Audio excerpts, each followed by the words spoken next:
Hello friends, welcome back to our channel.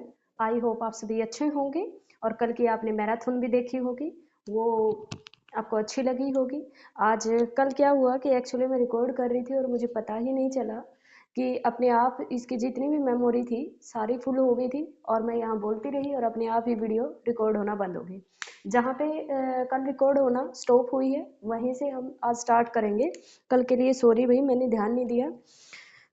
चलो, आज हम जो भी रहता है, जैसे कल मैंने बोला था कि ज्योमेट्री करेंगे पूरी और मैं इसी मूड में थी कि कंप्लीट ज्योमेट्री करवाऊंगी, लेकिन वो रिकॉर्ड ही नहीं हुई, तो आज करेंगे वो, कोई बात नहीं। कल हमने क्या क्या कर लिया था, मैंने बताया था कि डेल की वैल्यू अपने पास नॉट इक्वल टू जीरो, थोड़ा सा बस याद करवा रही हूँ, पीछे वाला रिवाइज करवा रही हूँ। Del not equal to zero होगा तो मैंने बताया था कि यहाँ पे अपने पास चार चीजें होती है। एक तो होता है सर्कल, दूसरा हमने क्या किया था, एक होता है पैराबोला, दूसरा मैंने बोला था कि ये होगा एलिप्स, और एक हमने किया था हाइपरबोला। हाइपरबोला, ठीक है। सर्कल हो चुका था, पैराबोला भी हो चुका था, एलिप्स का लास्ट में रह गया था थोड़ा सा, और आज हमें करना है हाइपरबोला, ठीक है। आज हमें करना है हाइपरबोला, ठीक है भाई। चलो, आज हाइपरबोला भी करेंगे और इसी के अंदर हम वो भी करेंगे। मैंने ये तो बताया था del not equal to zero, del is equal to zero के लिए फिर क्या होगा वो भी करेंगे, ठीक है। चलो, कहाँ तक हो गया था कल, शायद डायमीटर नहीं, नॉर्मल की इक्वेशन करवाती, ठीक है। नॉर्मल पे थी शायद, नॉर्मल, नॉर्मल, ठीक है। नॉर्मल पे थे कि इलिप्स का जो नॉर्मल होगा उसके ऊपर, इलिप्स का जो नॉर्मल होगा, नॉर्मल की इक्वेशन मैं बता रही थी और ये कह रही थी maximum number of normal can be draw on circle, sorry on ellipse. Ellipse पे कितने कर सकते हैं हम, चार नॉर्मल, और पैराबोला पे कितने कर सकते हैं, तीन नॉर्मल ड्रॉ कर सकते हैं। तो मैक्सिमम कितने नॉर्मल ड्रॉ कर सकते हैं, चार कर सकते हैं। इक्वेशन बता दी थी नॉर्मल की, शायद बता दी थी।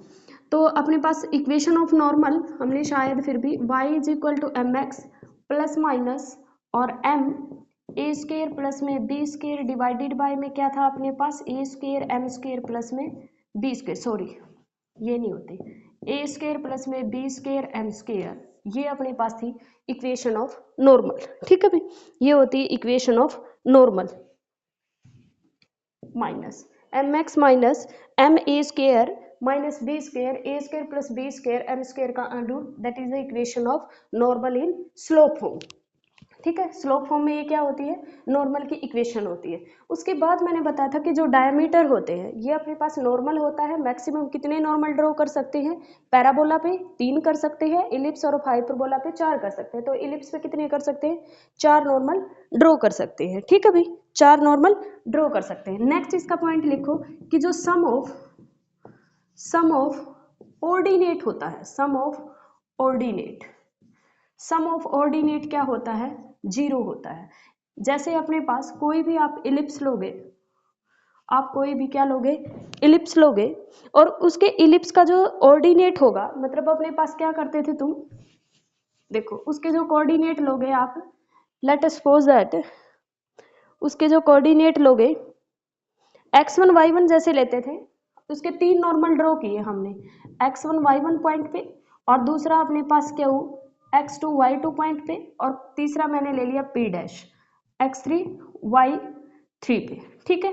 तो y1 plus y2 plus y3 क्या हो जाएगा, जीरो होगा भाई, ठीक है। अगर आप इसके कोऑर्डिनेट ऐसे सपोज करते हो कि अपने पास आ जाता है am1 का स्क्वायर 2am1, और इसके अपने पास 2am2 हो जाएगा और am2 का स्क्वायर हो जाएगा सिमिलर, तो m1 plus m2 plus m3 zero हो जाएगा। वो किस में थे, पैराबोला के अंदर थे, वो किस में थे, पैराबोला में। लेकिन इसमें भी सम ऑफ द ऑर्डिनेट क्या होगा, जीरो होगा, लेकिन ये कोऑर्डिनेट किसके थे, पैराबोला के थे, तब अपने पास ऐसा हुआ था। तो इसमें भी क्या होगा, तो इसमें हम सपोज कर सकते हैं 5 1 5 2 5 3 और 5 4, यहाँ पे y4 भी होगा भाई, क्योंकि चार होते हैं ना, तो ये अपने पास क्या हो गया, zero. Sum of the ordinate आप एलिप्स में ले आओ, पैराबोला में ले आओ, हाइपरबोला में ले आओ, सबके अंदर क्या होता है, जीरो होते हैं, ठीक है, सम ऑफ द ऑर्डिनेट, क्लियर है भाई।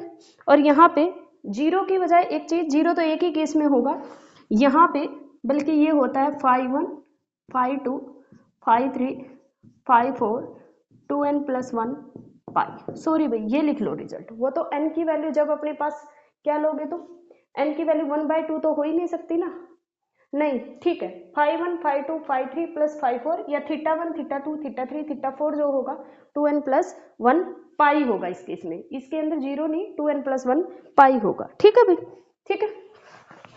चलो नेक्स्ट हमें करना है डायमीटर की इक्वेशन, नेक्स्ट हमें करना है इक्वेशन ऑफ डायमीटर, नेक्स्ट है इक्वेशन ऑफ डायमीटर, ठीक है, इक्वेशन ऑफ डायमीटर। भाई जब भी अपने पास एलिप्स बनाते हो तुम, ठीक है, ये बन गया एलिप्स, बहुत सारी लाइन ले लो इस लाइन के पैरेलल, ये सारी लाइन होगी, अगर ये लाइन पैरेलल है तो इनकी इक्वेशन कुछ ऐसी होगी, y = mx, पहले की जैसे c1 होगी, अगले की क्या हो जाएगी mx प्लस में c2, जब भी पैरेलल होती है तो अपने पास कांस्टेंट टर्म क्या होती है, कांस्टेंट टर्म ही चेंज होती रहती है।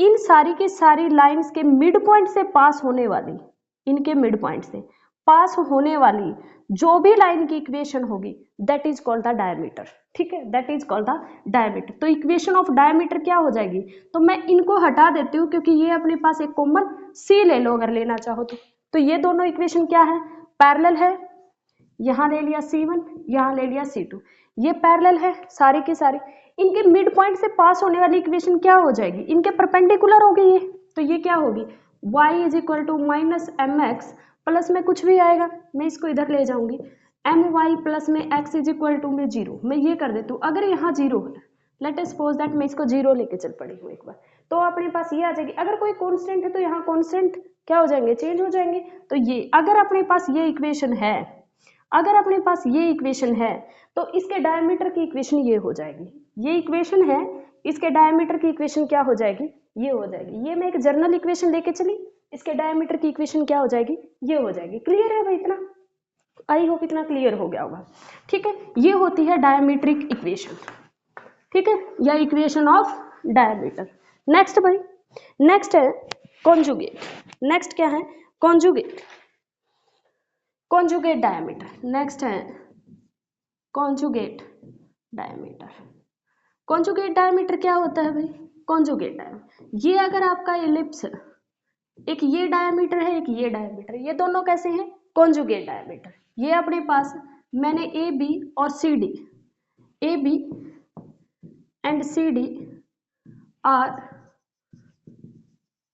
कॉन्जुगेट डायमीटर, इनके दोनों की क्या करनी है, आपको इक्वेशन लिखनी है, इन दोनों की equation, late us suppose that पहला है y = m1x, ठीक है, दूसरी y = में m2x, ये दोनों डायमीटर की इक्वेशन होगी, दैट इज द डायमीट्रिक इक्वेशन, ठीक है, ये दोनों कॉन्जुगेट कब होंगे, ये दोनों को हम कॉन्जुगेट डायमीटर कब बोलेंगे, कॉन्जुगेट डायमीटर के लिए कंडीशन होती है, कॉन्जुगेट डायमीटर के लिए कंडीशन होती है, ये जो प्रोडक्ट है ना भाई m1 m2 ये इक्वल होना चाहिए -b² में a², तभी हम बोलेंगे कि A B and C D are conjugate diameter. Conjugate diameter, दो डायमीटर की इक्वेशन, ए बी और सी डी की दो डायमीटर की इक्वेशन दे दी है आपको, इनको कॉन्जुगेट डायमीटर तभी बोलेंगे जब m1 m2 = -b² में a होगा, इलिप्स के केस में इनको कॉन्जुगेट डायमीटर तभी बोलेंगे जब m1 m2 = -b² में a।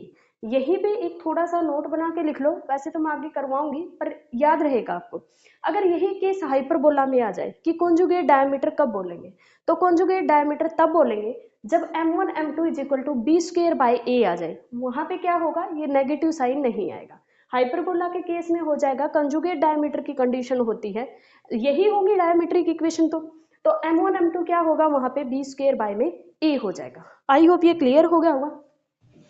ये था भाई इलिप्स, ठीक है, इलिप्स में बस यही था लास्ट टॉपिक, उसके बाद स्टार्ट होता है हाइपरबोला, उसके बाद हमें क्या करना है हाइपरबोला।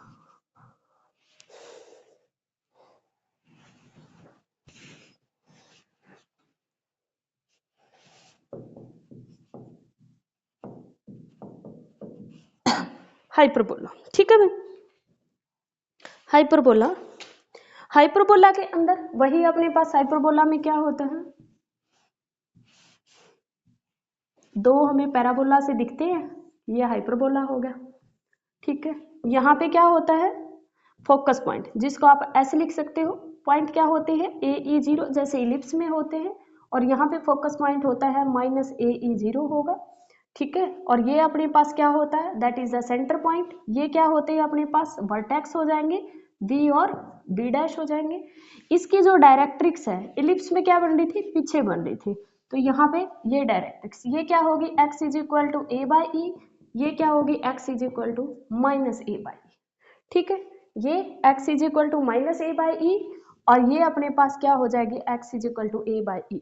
इसको क्या बोलते हो, directrix. That is the equation of directrix, equation of directrix, that is the focus, that is the S, और that is the S dash। कोई भी पॉइंट तुम यहाँ पे ले सकते हो, let us suppose that P, इनकी जो ये लेते हो लेंथ।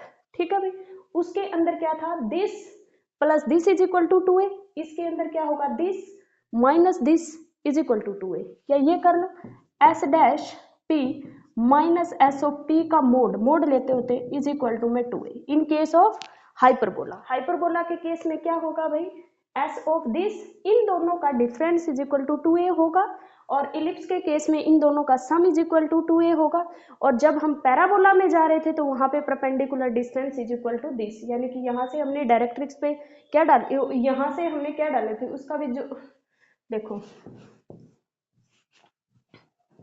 उसके अंदर हमने क्या किया था, ये डायरेक्ट्रिक्स हो गई थी, डायरेक्ट्रिक्स की डिस्टेंस, ये डिस्टेंस क्या होगी, इक्वल होगी इस, फिर हमने क्या किया, इलिप्स किया, हमने कहा इस फोकस से इस पॉइंट तक की डिस्टेंस और इस फोकस से इस पॉइंट तक की डिस्टेंस का सम क्या होता है, इज इक्वल टू 2a होता है।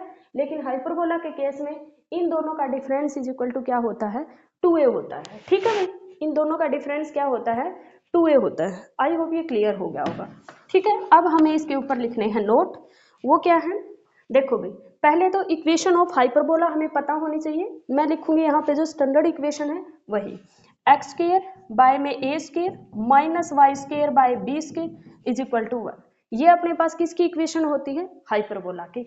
इलिप्स की इक्वेशन क्या होती थी, X square by A square plus Y square by में B square is equal to में 1। यहाँ पे क्या होता था, प्लस का साइन होता था। ठीक है भाई, पहली चीज ये क्लियर हो गई है। फिर length of latus rectum, length of latus rectum वहां थी वही होगी 2b स्क्वायर बाय में a।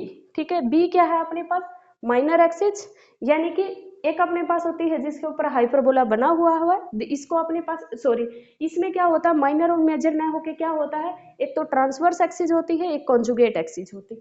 ये होती है कॉन्जुगेट एक्सिस की लेंथ, और ये होती है कॉन्जुगेट एक्सिस, और ये अपने पास क्या होती है, ट्रांसवर्स एक्सिस। जिसके ऊपर हाइपरबोला बना हुआ है वही क्या होती है, ट्रांसवर्स एक्सिस। यहाँ पे a की वैल्यू को मैं ग्रेटर देन a को मैं b से बड़ा सपोज करके चल रही हूँ, तो ये अपने पास ट्रांसवर्स एक्सिस हो जाएगी, तो length of latus rectum 2b square by में a हो जाएगी। आई होप ये क्लियर हो गया होगा।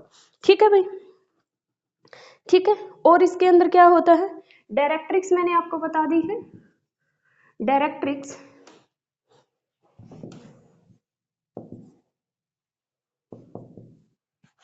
पता नहीं क्या ये हो जाता है, क्या होगा,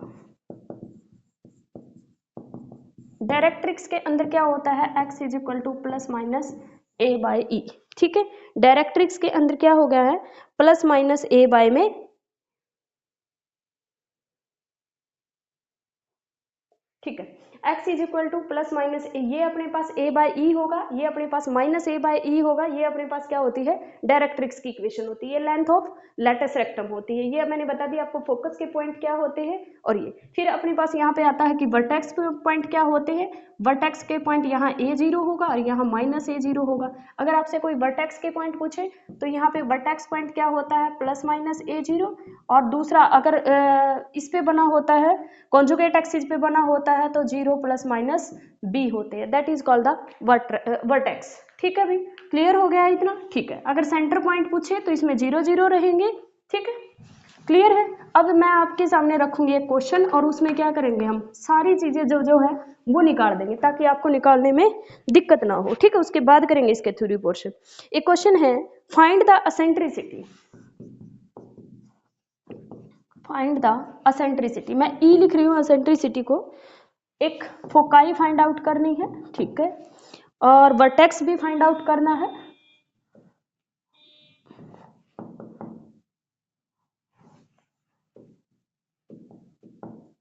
वर्टेक्स फाइंड आउट करना है और लेंथ फाइंड आउट करनी है।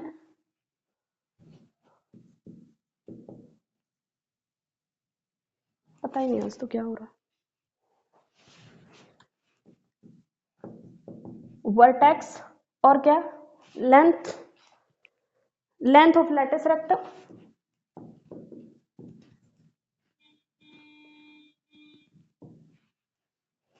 Length of latus rectum, length of latus rectum of the axis of the following hyperbola, of the following hyperbola, ठीक है। हाइपरबोला दे रखा है 16x square minus 9y square is equal to 144। आप क्या करो, इसको डिवाइड कर लो तो क्या आ जाएगा, x स्क्वायर बाय में 9 y स्क्वायर बाय में 16 इज इक्वल टू में 1। ये होगा स्टैंडर्ड हाइपरबोला। a स्क्वायर और b स्क्वायर, किसकी वैल्यू बड़ी है, b स्क्वायर की वैल्यू बड़ी है, b स्क्वायर की वैल्यू बड़ी है, तो हाइपरबोला कैसे बना हुआ है, y एक्सिस पे बना हुआ है, ऐसे बना हुआ है, ठीक है भाई। इसके ऊपर हाइपरबोला बना हुआ है, इस पे बना हुआ है, तो अपने पास क्या निकालना, सबसे पहले हमें क्या निकालनी, एसेंट्रिसिटी। एसेंट्रिसिटी का मैंने वहां पे भी आपको बताया था, कुछ भी आप फॉर्मूले मत लगाना, जो भी आपको दे रखा है नीचे, जो भी एक स्टैंडर्ड इक्वेशन आप बनाओगे उसके बाद जो भी नीचे दे रखा है, इन दोनों के बीच में माइनस है तो दोनों का क्या करना होता है, प्लस। तो करो भाई, 9 प्लस में 16 और डिवाइडेड बाय में, हाइपरबोला के केस में क्या होता है, डिवाइडेड बाय में आपको बड़ा रखना होता है, क्या रखना होता है, जो भी बड़ा होगा वो रखोगे, डिवाइडेड बाय में 16 और पूरे का क्या कर दो, अंडरूट, इसी को क्या बोलते हैं, एसेंट्रिसिटी। ये कितना हो गया 25 और डिवाइडेड बाय 16, पूरे का अंडरूट निकालोगे कितना आ गया 5/4। क्या ये लेस देन 1 है, सॉरी क्या ये ग्रेटर देन 1 है, तो इसका मतलब ये हाइपरबोला की एसेंट्रिसिटी है, ऐसे भी चेक कर सकते हो, ठीक है। पेपर में आए तो 4 ऑप्शन दे रखे हैं, अगर सारे ही लेस देन 1 दे रखे, एक ही ग्रेटर देन 1 है तो वही आंसर आएगा, आपको निकालने की जरूरत नहीं है। अदरवाइज इन दोनों को ऐड करो, डिवाइडेड बाय इन दोनों में से जो बड़ा है वो करो, पूरे का अंडरूट कर दो, that is called the eccentricity. वैसे फॉर्मूले से करना चाहो तो वहां से यही तो आती है, a स्क्वायर प्लस में b square divided bye, late us suppose that b बड़ा है तो b स्क्वायर पूरे का अंडरूट, क्या लिखते हैं इसको, a स्क्वायर प्लस में b स्क्वायर पूरे का अंडरूट डिवाइडेड बाय में b, ऐसे ही तो निकालते हो एसेंट्रिसिटी, ठीक है भाई। तो इसे डायरेक्ट निकाल सकते हो, क्लियर है। और क्या निकालना है हमें, सॉरी हाइपरबोला आज पता ही नहीं क्या हो रखा है,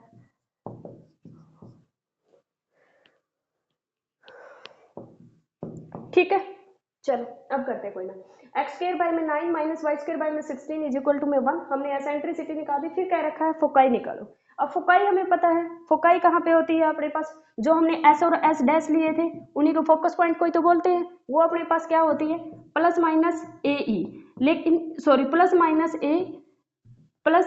ए ई और जीरो होती है, ठीक है, और दूसरा या फिर zero plus minus B E होगी, लेकिन ये बना है वाई एक्सिस पे तो यही होगी एसेंट्रिसिटी, सॉरी यही होगी फोकाई, तो फोकाई क्या होगी, जीरो और प्लस माइनस बी की वैल्यू कितनी दे रखी है, बी की वैल्यू ये बी स्क्वायर है भाई, बी की वैल्यू कितनी आ जाएगी 4, एसेंट्रिसिटी अभी आपने कितनी निकाली है 5/4, तो कितनी होगी 5/4। अब इसके अपने पास फोकस पॉइंट पूछेगा तो क्या आएगा, जीरो प्लस माइनस 5, एक अपने पास प्लस का 5 एक माइनस का 5 और वाई एक्सिस पे आएगा, दैट इज द फोकाई। अब निकालने हैं वर्टेक्स पॉइंट, वर्टेक्स पॉइंट मैंने बताया था क्या होते हैं, वर्टेक्स पॉइंट इसके क्या आएंगे, zero plus minus B, B की वैल्यू कितनी दे रखी है 4, तो वर्टेक्स पॉइंट क्या आएंगे भाई, zero plus minus 4, vertex point क्या होंगे इसके, यानी कि ये वाला पॉइंट और ये वाला पॉइंट क्या आएंगे, ये आएगा 0 4 और ये वाला क्या आएगा 0 minus 4, that is called the vertex point, ठीक है। फिर क्या निकालनी है, length of latus rectum, length of latus rectum कैसे निकालते हो, length of latus rectum, length of latus rectum होती है 2b स्क्वायर बाय में a, 2 इंटू में b स्क्वायर की वैल्यू कितनी है 16 बाय में a कितना दे रखा है भाई 3 का स्क्वायर यानी कि 3, कितना हो गया 32 बाय में 3, ये क्या है लेंथ ऑफ लैटिस रेक्टम। आपसे बस या तो एसेंट्रिसिटी पूछ सकता है, या किसी हाइपरबोला की फोकाई पूछ सकता है, या किसी हाइपरबोला का वर्टेक्स पॉइंट पूछ सकता है, या किसी हाइपरबोला का क्या पूछ सकता है, लेंथ ऑफ लैटिस रेक्टम पूछ सकता है। एक चीज और भी पूछ सकता था, यहाँ पे दे नहीं रखा, late us suppose that x minus H, और ये होता that is the passing point, यानी कि सेंटर भी पूछ सकता था।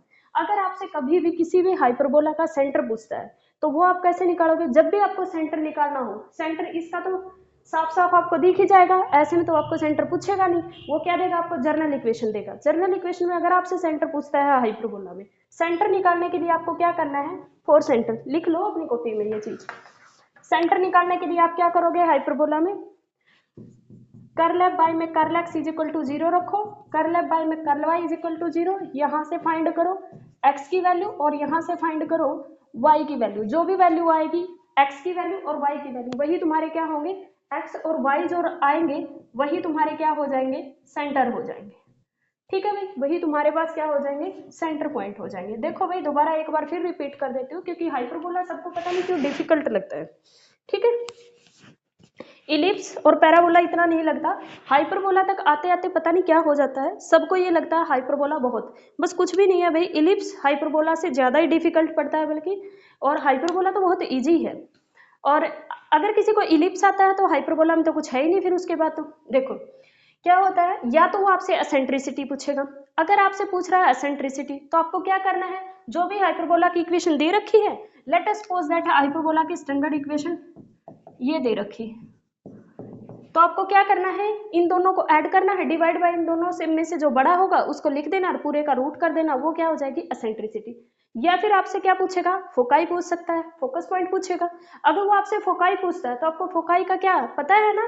फोकाई क्या होती है? 0 प्लस माइनस बी हो जाएगी या फिर प्लस माइनस ए 0 हो जाएगा। अब ए स्क्वायर पता है तो ए स्क्वायर से ए नहीं निकाल सकते? निकाल सकते हो। एसेंट्रिसिटी आप अभी निकाल के आए हो, ये रख दो, ये फोकस पॉइंट आ जाएगी। फिर क्या पूछ सकता है आपसे? वर्टेक्स पॉइंट पूछ सकता है। ठीक है भाई, अगर आपसे वर्टेक्स पॉइंट पूछता है तो आपको पता है अगर इस एक्सिस पे बना है तो 0 प्लस माइनस बी होंगे वर्टेक्स पॉइंट, और अगर ट्रांसवर्स एक्सिस पे बना है तो प्लस माइनस ए 0 होंगे, या फिर वर्टेक्स पॉइंट। या फिर क्या पूछ सकता है आपसे? सेंटर पूछ सकता है। या फिर आपसे क्या पूछ सकता है? सेंटर पूछ सकता है। अगर उसने सेंटर पूछा तो आप क्या करोगे? Curl f by curl x is equal to 0 और वहां से x की वैल्यू निकाल लोगे, कर्ल एफ बाय में curl y is equal to 0 और वहां से y की वैल्यू निकाल लोगे। जो भी वैल्यू आएगी उसको क्या बोलेंगे? सेंटर बोलेंगे। किसका? इलिप्स का। ठीक है भाई, यही चीजें पूछ सकता है आई थिंक। हाँ, एक पूछ सकता है लेंथ ऑफ लेटस रेक्टम, उसका आपको पता है 2b स्क्वायर बाय में a हो जाएगा। b स्क्वायर तुम्हारे पास है, a तुम्हारे पास है, 2 से मल्टीप्लाई कर देना, लेंथ ऑफ लेटस रेक्टम आ जाएगी। इससे बाहर आपसे हाइपरबोला में कुछ नहीं पूछेगा। हाँ, अब अगर आगे पूछेगा तो आपसे टेंजेंट की इक्वेशन पूछेगा, नॉर्मल की इक्वेशन पूछेगा, वो हम अभी करेंगे। ठीक है भाई, चलो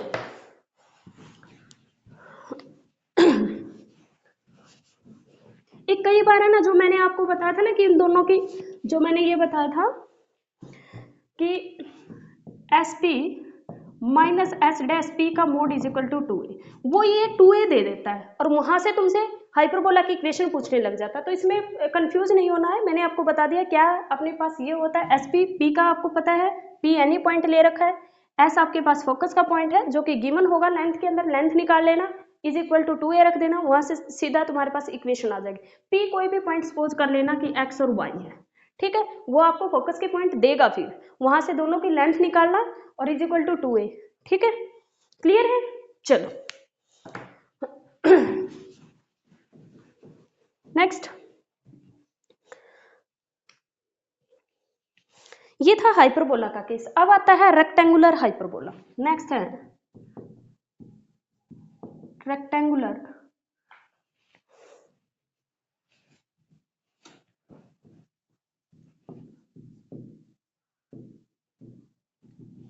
रेक्टेंगुलर हाइपरबोला। रेक्टेंगुलर हाइपरबोला में क्या होता है, जो ट्रांसवर्स एक्सिस और जो कॉन्जुगेट एक्सिस होती है वो सेम हो जाती है। Transverse axis is equal to में कॉन्जुगेट एक्सिस, ठीक है, ट्रांसवर्स एक्सिस और कॉन्जुगेट एक्सिस क्या हो जाती है? सेम हो जाती है। ठीक है, तब उसको बोलते हैं रेक्टेंगुलर हाइपरबोला। यानी कि एक्स स्क्वायर बाय में ए square minus Y square by A square is equal to 1। B की जगह क्या हो जाता है? ए इज इक्वल टू क्या हो जाता है? बी हो जाता है। तो ये क्या हो जाएगा अभी? X square minus Y square is equal to a square. ये किसकी इक्वेशन है? रेक्टेंगुलर हाइपरबोला की। यहीं पर अगर मैंने प्लस कर दिया तो किसकी इक्वेशन हो जाएगी? सर्कल की। ठीक है भाई, क्लियर हो गया? जब ट्रांसवर्स एक्सिस और कॉन्जुगेट एक्सिस सेम होती है तो अपने पास रेक्टेंगुलर हाइपरबोला बनाता है। और इलिप्स के अंदर अगर अपने पास मेजर एक्सिस और माइनर एक्सिस अगर सेम हो जाती है तो सर्कल फॉर्म करते हैं। क्लियर है भाई? क्लियर है? ये चीजों को थोड़ा सा रिलेट करो, ठीक है। अब इसकी एसेंट्रिसिटी निकालनी होगी तो क्या करोगे? देखो एसेंट्रिसिटी इसकी हम डायरेक्ट याद करते हैं √2 होती है, लेकिन वो आती कैसे है? देखो भाई मैंने आपको बोला था दोनों के नीचे ए स्क्वायर, दोनों को क्या करना होता है? आपको ऐड करना होता है। और डिवाइडेड बाय जो बड़ा दोनों सेम है तो किसी को भी रख दो ए स्क्वायर। अब इन दोनों को ऐड करना क्या होगा? 2a स्क्वायर बाय में a स्क्वायर, ये दोनों कैंसिल होगी। क्या आ गई एसेंट्रिसिटी? √2। तो याद करने की जरूरत ही नहीं है, आप डायरेक्ट भी निकाल सकते हो, ठीक है। क्लियर है? चलो ये थी रेक्टेंगुलर हाइपरबोला की कहानी। ओके। फिर आता है अगर आपको क्या करना है? पैरामीट्रिक फॉर्म निकालनी है। किसकी? हाइपरबोला की। अगर आपके पास पैरामीट्रिक फॉर्म है, पैरामीट्रिक फॉर्म, पैरामीट्रिक फॉर्म, मैं तो कहूंगी पैरामीट्रिक नहीं, पोलर फॉर्म लिखो इसको, पोलर फॉर्म, पर वो आर और थीटा में होती है, ठीक है। चलो पोलर फॉर्म या पैरामीट्रिक है, ठीक है। Parametric, parametric form, parametric form के अंदर जैसे अपने पास इलिप्स में लिखा था हमने, इलिप्स में जो पॉइंट होते थे वो क्या थे? a cos थीटा और b sin थीटा। किसके अंदर थे ये? इलिप्स में, मैंने यही बताया था, ठीक है। लेकिन हाइपरबोला के अंदर पैरामीट्रिक फॉर्म ऑफ हाइपरबोला, ठीक है, इसके अंदर क्या होता है भाई? a सीकेंट थीटा और b टेंजेंट थीटा, ये पॉइंट होते हैं भाई। a secant theta, b tangent theta, a secant theta और b क्या होंगे? Tangent theta. ये अपने पास क्या होते हैं? इसके पैरामीट्रिक फॉर्म में होगा। यानी कि अपने पास X square a square secant square theta minus b square tan square theta divided by में a square divided by b square is equal to में 1। और यहीं से ड्राइव हो जाता है secant square theta minus tangent square theta is equal to 1, ठीक है भाई। तो इसके अपने पास क्या होते हैं? इसके जो पॉइंट होते हैं वो a secant theta, b tangent theta होता है। जो हम एनी पॉइंट p सपोज करके चलते हैं, हम ये चलेंगे, ठीक है भाई। क्लियर है? चलो अब चले, अब सारा का सारा खेल चलेगा लाइन पे, और एक लाइन लेके चलेंगे हम, ठीक है, और एक हाइपरबोला। अब सारा का सारा खेल किस पे चलेगा? Line and hyperbola. अब कोई लाइन है, लेट अस सपोज दैट हम एक स्टैंडर्ड लाइन ले लेते हैं y is equal to mx plus C. एक स्टैंडर्ड लाइन ले ली हमने y is equal to mx plus C, और एक स्टैंडर्ड हाइपरबोला ले लेते हैं एक्स स्क्वायर बाय में a square minus Y square by में b square is equal to में 1। ये क्या है? एक स्टैंडर्ड हाइपरबोला है। ये क्या है? एक स्टैंडर्ड लाइन की इक्वेशन है, y is equal to mx plus सी, ठीक है। हमें क्या देखना है? ये लाइन हाइपरबोला के बाहर भी हो सकती है, ये लाइन हाइपरबोला को टच भी कर सकती है, और ये लाइन हाइपरबोला को दो रियल पॉइंट पे कट भी कर सकती है। ये पता कैसे चलेगा? चलो देखते हैं। y minus M x, y minus एक मिनट एम स्क्वेयर ए स्क्वेयर माइनस बी स्क्वेयर, वहां पे क्या था? प्लस था। ये या तो ग्रेटर देन होगा, किससे? ग्रेटर देन रहेगी सी स्क्वेयर से, या फिर M square A square minus B square equal to C square होगा, या एम स्क्वेयर ए square minus B square less than C square. भाई एलिप्स के केस में मुझे याद आ रहा है, शायद मैंने यहाँ पे सी करवा दिया है, तुम उसको सी स्क्वेयर कर लेना जो पिछली वीडियो है, क्योंकि वहां पे मैंने गलती से शायद सी लिखवा दिया है, तो सी स्क्वेयर करना है वहां पे, ठीक है। M square A square minus B square greater than C square, M square A square minus B square is equal to में सी स्क्वेयर, और एम स्क्वेयर ए square minus B square less than हो जाएगा C square से, ठीक है। Okay, अगर अपने पास ये ग्रेटर देन आता है तो अपने पास ये लाइन जो है, line lies outside, sorry inside. अगर ग्रेटर देन है तो line lies inside and cut hyperbola two real point, two real point. ये अपने पास टच द हाइपरबोला, और यही लिख लो condition of tangency, condition of tangency. ये अपने पास क्या करती है, अगर लेस आ जाती है तो लाई करेगी, ये lies outside the hyperbola and cut two imaginary point,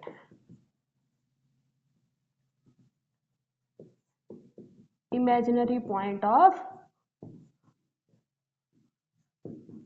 hyperbola. ठीक है भाई, आई होप ये क्लियर हो गया होगा। चलो एम स्केयर ए square minus B square greater than होगा सी स्केयर से, या फिर इक्वल टू सी स्केयर होगा, यहाँ पे लेस देन सी स्केयर होगा। इलिप्स के केस में यहाँ सिर्फ प्लस था और कोई चेंज नहीं था, और पैराबोला के केस में क्या था, बी स्केयर की जगह ए स्केयर था। ठीक है भाई, क्लियर है। ए स्केयर था और यहाँ पे ए स्केयर बाहर आ गया था, तो वहां पे बी की जगह क्या था, ए था। ठीक है, सर्कल के केस में, sorry in case of circle, sorry circle के केस में ए इज इक्वल टू बी था। क्लियर है इतना। चलो, पता नहीं कभी पैराबोला कभी कुछ भी आ जाता है दिमाग में। चलो नेक्स्ट भाई, अब अगर दो रियल पॉइंट पे वो लाइन कट करेगी, मैंने बताया था कि अगर अपने पास ए square M square minus B square अपने पास क्या आती है, अगर ये ग्रेटर देन सी स्केयर आती है तो दो रियल पॉइंट पे क्या करेगी, कट करेगी। अगर दो रियल पॉइंट पे कट करेगी तो एक कोड की फॉर्मेशन होगी। अगर अपने पास दो रियल पॉइंट पे कभी भी कुछ कट करता है तो क्या बनाएगी, एक कोड बनाएगी। अगर एक कोड बनाएगी तो उस कोड की कुछ ना कुछ क्या होगी, लेंथ भी होगी, उस कोड की कुछ ना कुछ लेंथ भी होगी। ठीक है, हम यही निकालते थे इसकी लेंथ वही जैसे हमने एलिप्स में निकाला था, twice of a b divided by में, जो भी तुम्हारे पास टेंजेंट, जो भी ये इक्वेशन बनी है क्या है, a square M square minus B square, under root के अंदर क्या रखना है आपको, ये लेंथ हो जाएगी। ठीक है, लेंथ ऑफ कोड, ये क्या होगी भाई, लेंथ ऑफ कोड की लेंथ हो जाएगी 2ab बाय में a square M square minus B square, और यहाँ हो जाएगा a square M square minus B square minus में सी स्केयर और इनटू में 1 प्लस एम स्केयर। ठीक है, 1 प्लस एम स्केयर। क्लियर है भाई, ये अपने पास क्या हो जाएगी, लेंथ हो जाएगी कोड की, जो क्या करेगी, दो पॉइंट पे, दो रियल पॉइंट पे मैंने कहा था कट करेगी, अगर ये कंडीशन होगी तो।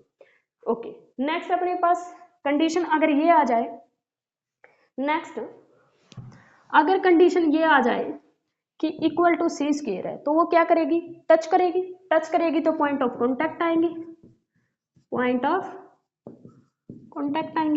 ऑफ कांटेक्ट अपने पास क्या होते हैं, वही माइनस प्लस अपने पास क्या होता है, ए स्केयर एम बाय में अपने पास ए स्केयर एम स्केयर, और माइनस में अपने पास क्या है, बी स्केयर, इसका अंडरूट, और नेक्स्ट अपने पास क्या आ जाएगा, प्लस माइनस बी बाय में a square M square minus B square, इसको क्या बोलेंगे, पॉइंट ऑफ कॉन्टेक्ट। ठीक है, that is called the point of contact. ठीक है, condition of tangency, that is the condition of tangency, that is the point of contact जहां पे वो टच करेगी। ठीक है भाई, क्लियर है इतना। ठीक है, ये तो अपने पास, तो इक्वेशन ऑफ टेंजेंट अपने पास यहाँ से क्या आ जाएगा, यहीं से अब निकालेंगे इक्वेशन ऑफ टेंजेंट की इक्वेशन हमने क्या सपोज की, y is equal to M x plus c, तो यहाँ से y is equal to M x plus a square M square minus B square का under root, that is the equation of tangent. ठीक है भाई, ये क्या हो जाएगी, equation of tangent, plus minus कर लेंगे क्योंकि स्केयर है तो रूट हटाएंगे तो प्लस माइनस आ जाएगा, y is equal to M x plus minus a square M square minus B square पूरे का अंडरूट। इक्वेशन जो होती है वो क्या होती है, एक्स स्केयर बाय में a square minus y square by में B square is equal to 1, तो टेंजेंट यहाँ से एक्स x1 बाय में a square minus y y1 by में B square is equal to में 1। मैंने बताया था कि जो जिस पॉइंट पे वो टच करेगी वो पॉइंट हमें इसके अंदर क्या लेने हैं, ए सीकेंट थीटा और बी टेंजेंट थीटा। तो अगर आपसे पैरामीट्रिक इक्वेशन में, ये कार्टेशियन कोऑर्डिनेट में, ये स्लोप फॉर्म में, और पैरामीट्रिक इक्वेशन में पूछेगा तो क्या हो जाएगी, x इंटू में ए सीकेंट थीटा बाय में a square minus y b tangent theta by में क्या हो जाएगा, बाय में हो जाएगा b square is equal to 1। तो यहाँ से ए कैंसिल हो जाएगा, बी से बी कैंसिल, तो इक्वेशन क्या आ जाएगी भी, एक्स सीकेंट थीटा बाय में a minus y tangent theta by में बी इज इक्वल टू 1। ये equation of tangent in parametric form. Clear हो गया है, तीनों फॉर्म का पता चल गया है, टेंजेंट की इक्वेशन क्लियर हो गई है, क्या होगी, ठीक है, ठीक है, ओके।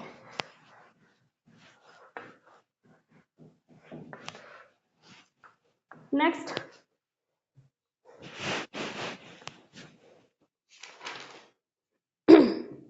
नेक्स्ट अपने पास आ सकता है कि वही चीजें जो पीछे थी, ये अपने पास हाइपरबोला बन गया है, ये अपने पास फोकस पॉइंट जिसका हमने क्या रखा है, ए ई जीरो हो जाएगा पॉइंट, और इसके क्या हो जाएंगे भी, माइनस ए ई जीरो हो जाएगा, ठीक है। और ये अपने पास वर्टेक्स पॉइंट ए जीरो होता है, और ये माइनस ए जीरो होता है, और ये 0 0 सेंटर पॉइंट होता है। ये कोई भी पॉइंट ले लिया मैंने पी, ठीक है, ओके। नेक्स्ट क्या है, नेक्स्ट हमें बताना है कि इसके अंदर से वो 2-3 चीजें पूछ सकता है, या तो पेयर ऑफ टेंजेंट पूछेगा, पेयर ऑफ टेंजेंट जैसे पीछे भी पूछा है, या अपने पास chord of contact, equation of chord of contact, या फिर पूछ सकता है इक्वेशन ऑफ टेंजेंट। वैसे तो हम अभी टेंजेंट की निकाल के आए, पर मैं एक बार इकट्ठी बता रही हूँ ताकि आपको रिमाइंड हो जाए ये, क्योंकि हम पीछे भी यही निकाल के आ रहे हैं। मैं सर्कल से ये बात बता रही हूँ आपको कि ये चीजें पूछेगा आपसे, सर्कल में भी यही था, पेयर ऑफ टेंजेंट पूछ सकता है, कॉर्ड ऑफ कॉन्टैक्ट पूछ सकता है, इक्वेशन ऑफ टेंजेंट पूछ सकता है, और दूसरा इक्वेशन ऑफ पोलर पूछ सकता है, इक्वेशन ऑफ पोलर पूछ सकता है। दूसरा और क्या पूछ सकता है अभी, equation of cord passing through mid point, passing through mid point. ये 4 चीजें आपसे पूछ सकता है। अगर पेयर ऑफ टेंजेंट पूछे, चाहे वो हाइपरबोला में हो, या वो इलिप्स में हो, या वो सर्कल में हो, ठीक है, आपको लिखना है SS1 is equal to t square. आपसे कॉर्ड ऑफ कॉन्टैक्ट की अगर इक्वेशन पूछता है, मैंने ये बता दिया है कि कॉर्ड की लेंथ कैसे निकालते हैं, वो हमने कर लिया है। फिर मैंने ये भी बता दिया कि अगर टेंजेंट है तो अपने पास क्या करेगा, टच करेगा, तो मैंने उसके पॉइंट ऑफ कॉन्टैक्ट बता दिए कैसे निकालने। अब उस टेंजेंट की इक्वेशन निकालनी है आपको। कॉर्ड ऑफ कॉन्टैक्ट कहता है तो t इज इक्वल टू में 0। अगर आपके पास टेंजेंट की 0, अगर टेंजेंट की इक्वेशन कहता है तो पॉइंट पक्का वो किसके ऊपर देगा, इसके अंदर क्या करना है आपको, P पॉइंट, ये आपके पास एट P पॉइंट पे निकालना है, ये भी एट P पॉइंट, आपको पॉइंट वो देगा भी। और अगर पोलर की इक्वेशन करें तो भी अपने पास t इज इक्वल टू क्या रखना है, 0 रखना है। t आपको पता है x(x1), t क्या होगा भाई, t इज इक्वल टू होगा x(x1) by A square minus y(y1) by में b square is equal to में 1। आई होप ये क्लियर हो गया होगा। अगर आपसे कॉर्ड की इक्वेशन पूछता है passing through mid point, passing through mid point, वो t इज इक्वल टू क्या हो गए, S1 हो गए, ठीक है, t is equal to S1। और ये जो S1 पॉइंट निकालोगे वो भी P पे निकालोगे, T पॉइंट भी कहाँ निकालोगे, P पे ही निकालोगे। वो P पॉइंट आपको देगा जो वो मिड पॉइंट होगा, क्या होगा, जो मिड पॉइंट होगा। यहाँ पे P क्या होगा, मिड पॉइंट, ठीक है, mid point, at mid point. और टेंजेंट भी कहाँ निकालोगे, एट मिड पॉइंट, ठीक है भाई, ठीक है। आई होप ये क्लियर हो गया होगा, ओके। आसान था ना हाइपरबोला, कमेंट करके बताना अगर आपको अच्छा लगा हो तो, ठीक है। नेक्स्ट है इक्वेशन ऑफ, बाद में करूँगी, चलो, इक्वेशन ऑफ नॉर्मल। नेक्स्ट है equation of normal, equation of normal, ठीक है भाई। नेक्स्ट हमें करना है इक्वेशन ऑफ नॉर्मल, ठीक है। नॉर्मल की इक्वेशन क्या होगी, नॉर्मल पहले तो हमें पता होना चाहिए कि हाइपरबोला के अंदर हम कितने मैक्सिमम नॉर्मल ड्रॉ कर सकते हैं। जितने इलिप्स में कर सकते हैं उतने हाइपरबोला में कर सकते हैं। तो मैक्सिमम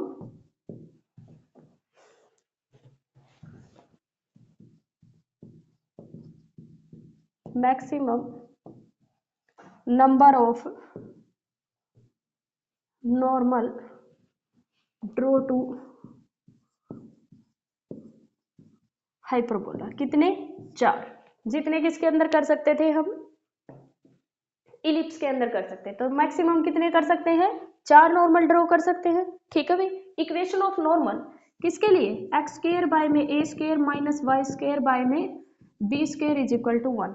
इलिप्स में मैंने क्या कहा था, टेंजेंट के निकालो और उसका क्या कर दो, रेसिप्रोकल। तो क्या हो जाएगा यहाँ पे, ए स्क्वायर एक्स बाय में x1 माइनस की जगह वहां पे माइनस आ गया था नॉर्मल में, यहाँ पे क्या आ जाएगा, प्लस आ जाएगा, यानी कि बी स्क्वायर y बाय में y1 और इज इक्वल टू में वहां a square minus b square था, तो यहाँ क्या हो जाएगा, a square plus b square हो जाएगा। a स्क्वायर एक्स बाय में x1 plus b square y by में y1 is equal to a square plus में बी स्क्वायर। ये किसकी इक्वेशन है भाई, ये इक्वेशन हो जाएगी नॉर्मल इक्वेशन हो जाएगी हाइपरबोला की। नॉर्मल की इक्वेशन हो जाएगी किसकी, इस हाइपरबोला की। क्लियर है, इतना क्लियर है। चलो इसी की अगर स्लोप फॉर्म पूछ लेगा तो क्या होगी, ये तो अपने पास मैंने कार्टेशियन कोऑर्डिनेट में बता दिया। अगर स्लोप फॉर्म पूछ ले, स्लोप फॉर्म में क्या करोगे भाई, स्लोप फॉर्म होती है y is equal to mx। वहां पे भी क्या था, y is equal to mx था, माइनस था, वहां पे भी माइनस था, लेकिन m वहां पे a स्क्वायर वहां पे a square minus b square था, और यहाँ पे क्या हो जाएगा, a स्क्वायर जहां जहां माइनस था वहां प्लस कर दो। यहाँ पे अपने पास क्या हो जाएगा, a स्क्वायर और plus b square m square पूरे का अंडरूट। ठीक है, a square plus b square m square, ऊपर a square plus b square, m minus रहेगा, y is equal to mx।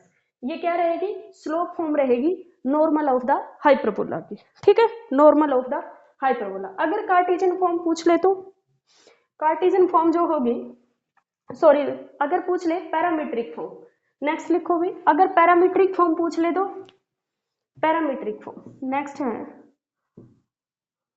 Parametric form. Parametric form क्या होगी भाई, पैरामीट्रिक फॉर्म होती है ax cos फाई प्लस अपने पास हो जाएगा by cot of phi ax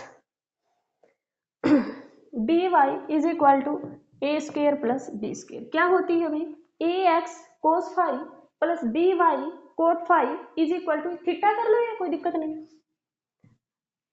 ये लो, क्योंकि इसके जो कोऑर्डिनेट होते हैं वो क्या होते हैं, a सीकेंट थीटा प्लस में b टेंजेंट थीटा। वो किसके कोऑर्डिनेट होते हैं, वो कोऑर्डिनेट होते हैं टेंजेंट के। तो अपने पास नॉर्मल में क्या बन जाएगा, ax, क्योंकि सीकेंट का क्या हो जाएगा, उल्टा हो जाएंगे कोऑर्डिनेट भी, तो वो क्या हो जाएंगे, सीकेंट का उल्टा कोस बन जाएगा, टेन का उल्टा क्या हो जाएगा, कोट। तो अपने पास नॉर्मल के कोऑर्डिनेट अगर आपसे पूछेंगे तो क्या बन जाएंगे, तो नॉर्मल के अंदर क्या होता है, देखो ऐसे ही होता है ना, a स्क्वायर एक्स बाय में x1 और प्लस में अपने पास क्या बताया मैंने अभी, b स्क्वायर y बाय में y1 is equal to a square plus में b स्क्वायर। कोऑर्डिनेट यहाँ a सीकेंट थीटा पुट करो, यहाँ पे a टेंजेंट थीटा पुट करो, इसको उल्टा a से a कैंसिल हो जाएगा, ax, और यहाँ सीकेंट का उल्टा कोस होता है या टेन का उल्टा क्या होता है, कोट। तो ये इक्वेशन बन जाएगी। ठीक है भाई, ठीक है। चलो आई होप ये क्लियर हो गया होगा। नॉर्मल का मैक्सिमम कितने नॉर्मल ड्रॉ कर सकते हैं, 4। ठीक है, ओके। नेक्स्ट अपने पास 2 रह गई। एक तो अपने पास रह गया डायमीट्रिक, सबसे पहले डायरेक्टर सर्कल। डायरेक्टर सर्कल मैंने वहां भी बताया था, तीनों में बताया है डायरेक्टर सर्कल। किसमें, डायरेक्टर सर्कल हमने सर्कल में भी किया है, डायरेक्टर सर्कल मैंने इलिप्स में भी बताया है, और डायरेक्टर सर्कल अब हम किसमें करेंगे, हाइपरबोला में भी करेंगे। और डायरेक्टर सर्कल पैराबोला में क्या बताया था, डायरेक्ट्रिक्स ही बन जाती है। ठीक है, director circle in case of parabola क्या होती है, director circle in case of parabola, parabola के केस में डायरेक्टर सर्कल डायरेक्ट्रिक्स हो जाती है। ठीक है भाई, तो ये चारों चीजें हो जाएंगी क्लियर। चलो नेक्स्ट देखना डायरेक्टर सर्कल, डायरेक्टर सर्कल। ठीक है भाई, मैं तो बहुत रिलेट करने की कोशिश करती हूँ चीज़ों को, कि मैंने जो पहले बताई है उन चीज़ों को रिलेट करके, क्योंकि ज्योमेट्री थोड़ा सा मुश्किल लगती है, तो इस वजह से मैं ये सोच रही हूँ कि पैराबोला, इलिप्स, हाइपरबोला और सर्कल, इन सबको मैं कंबाइन करके बार बार आपको बताती रहूँगी रिलेट करके। थोड़ा बहुत आप सोचोगे तो थोड़ा सा ये अच्छी हो जाएगी ज्योमेट्री आपकी, और बहुत हेल्प करती है कॉम्पिटिशन एग्जाम में। ठीक है, डायरेक्टर सर्कल, डायरेक्टर सर्कल के अंदर क्या होता है, देखो मैंने बताया था कोई भी अपने पास लेंगे, जैसे हाइपरबोला के केस में डायरेक्टर सर्कल क्या होता है, जब भी अपने पास अगर आप पैराबोला लो, इलिप्स ले लो, हाइपरबोला ले लो, उसके टेंजेंट अगर परपेंडिकुलर पे जाके मिल जाए, उससे पास होने वाला जो भी तुम्हारे पास सर्कल बनेगा that is the director circle. यही होता है। तो ये अपने पास इसमें कैसे बनेगा, इसमें ऐसे बनेगा, ठीक है। ये अपने पास टेंजेंट लोगे आप, और एक टेंजेंट ये ले लिया, लेट अस सपोज दैट ये ले लिया, और दूसरा अपने पास तुमने टेंजेंट लिया, ये हो गया, ठीक है। मेरी ड्राइंग थोड़ी बहुत खराब है, थोड़ी नहीं बहुत ज़्यादा खराब है, ठीक है। और इससे पास होने वाला जो भी सर्कल होगा जहाँ पे ये टेंजेंट मिले हैं, इससे पास होने वाला जो सर्कल होगा ये होता है तुम्हारा डायरेक्टर सर्कल। इसको क्या बोलेंगे, डायरेक्टर सर्कल। ये जो सर्कल बनेगा ना भाई, that is the director circle, ठीक है। इसको बोलेंगे डायरेक्टर सर्कल, क्योंकि जहां पर ये मिलेगी यहाँ जो एंगल बनेगा ये 90 डिग्री बनेगा, और इससे पास होने वाला वो ऐसे पास होगा, तो इसको बोलते हैं डायरेक्टर सर्कल। ये क्या होगा, डायरेक्टर सर्कल, ये डायरेक्टर सर्कल होगा, ठीक है। इसमें इक्वेशन फिर क्या होती है, ठीक है।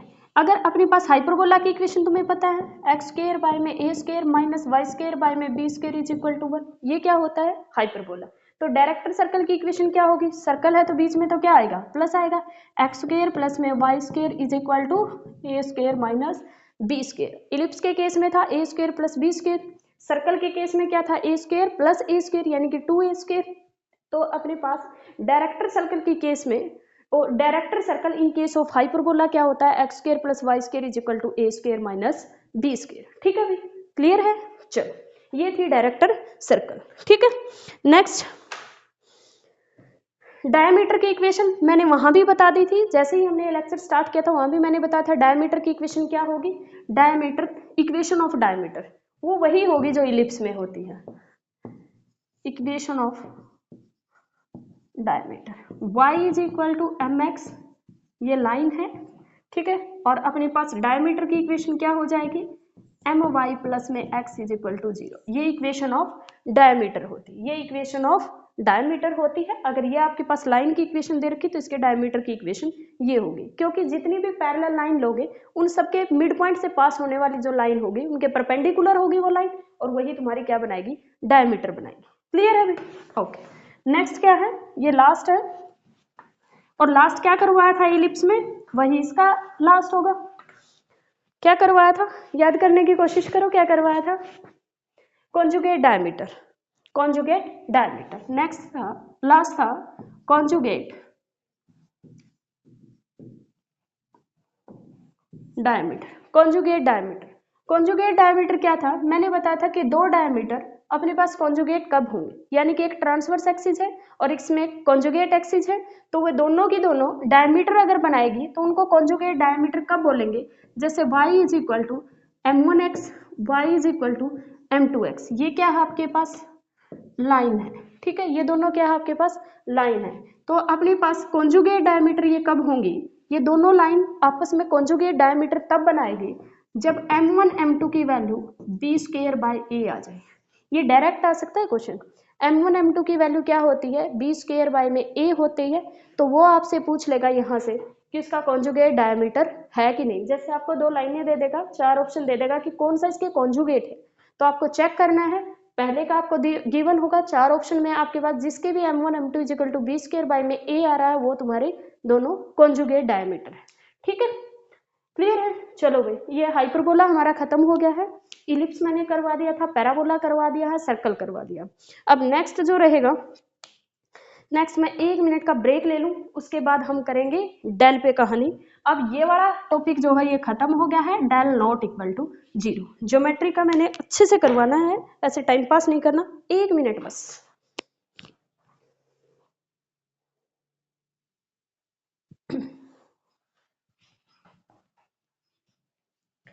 चलो कितना हो गया था, हाइपरबोला अपना खत्म हो गया है। नेक्स्ट हमें करना है,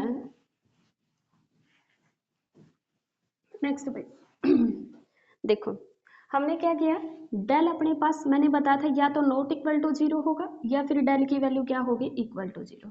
नॉट इक्वल टू 0 के लिए हम कर चुके हैं, क्या क्या किया है हमने, हमने सर्कल किया है, हमने पैराबोला किया है, फिर हमने क्या किया है, इलिप्स किया है, और फिर हमने किया है हाइपरबोला। एक बार लास्ट टाइम लिख देती हूँ, एसेंट्रिसिटी इसकी 0 होगी, इसकी एसेंट्रिसिटी 1 होती है, इसकी एसेंट्रिसिटी लेस देन 1 होती है और इसकी एसेंट्रिसिटी ग्रेटर देन 1 होती है। और यहाँ हमने कहा था h square greater than a b होगा और यहाँ h square less than a b होगा, यहाँ h square equal to a b होगा। इसकी कंडीशन क्या थी, एच इज इक्वल टू यहाँ क्या होगा 0 होगा और ए इज इक्वल टू यहाँ बी होगा। यही चीजें थी भाई सर्कल। अब हमें करना है अगर डेल की वैल्यू 0 हो जाए, अगर डेल की वैल्यू क्या हो जाए 0, तो अपने पास जो मैंने इक्वेशन लिखवाई थी a x square plus 2hxy plus b y square plus 2gx plus 2fy plus c is equal to 0 represent करेगी किसको, किसको रिप्रेजेंट करेगी, pair of straight line, pair of straight line, pair of straight line को। ठीक है, अगर del की value equal to 0 आ जाती है तो किसको रिप्रेजेंट करेगी, ये पेयर ऑफ स्ट्रेट लाइन को। ठीक है भाई, चलो अब करें फिर इसको। चलो अब अपने पास डेल की वैल्यू क्या है इक्वल टू 0। अब वो लाइन कैसे कैसी हो सकती है, ठीक है, यहाँ पे हमें देखना है कि या तो एच स्क्वायर इसमें भी क्या होगा इक्वल टू ए बी, वहां पे पैराबोला बन रहा था, यहाँ पे क्या बनेगी पैरेलल लाइन, सेम सेम नाम है ना पैरेलल लाइन। दूसरा h square less than a b हो सकता है या h square greater than a b हो सकता है। ठीक है, h square less than a b हो सकता है और h square greater than a b हो सकता है। ठीक है, देखो भाई अगर एच स्क्वायर एच स्क्वायर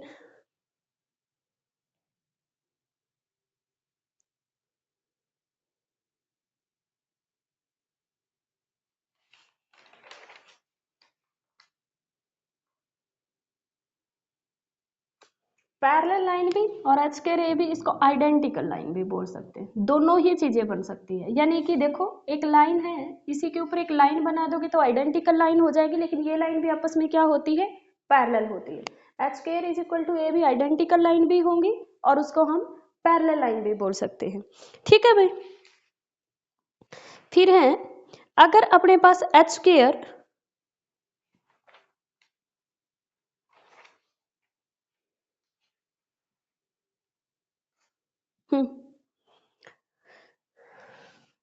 इससे क्या हो जाएगा, अगर h square less than a b हो जाएगा तो अपने पास क्या होगा, लाइन आपस में क्या कर जाएंगे इंटरसेक्ट कर जाएंगे।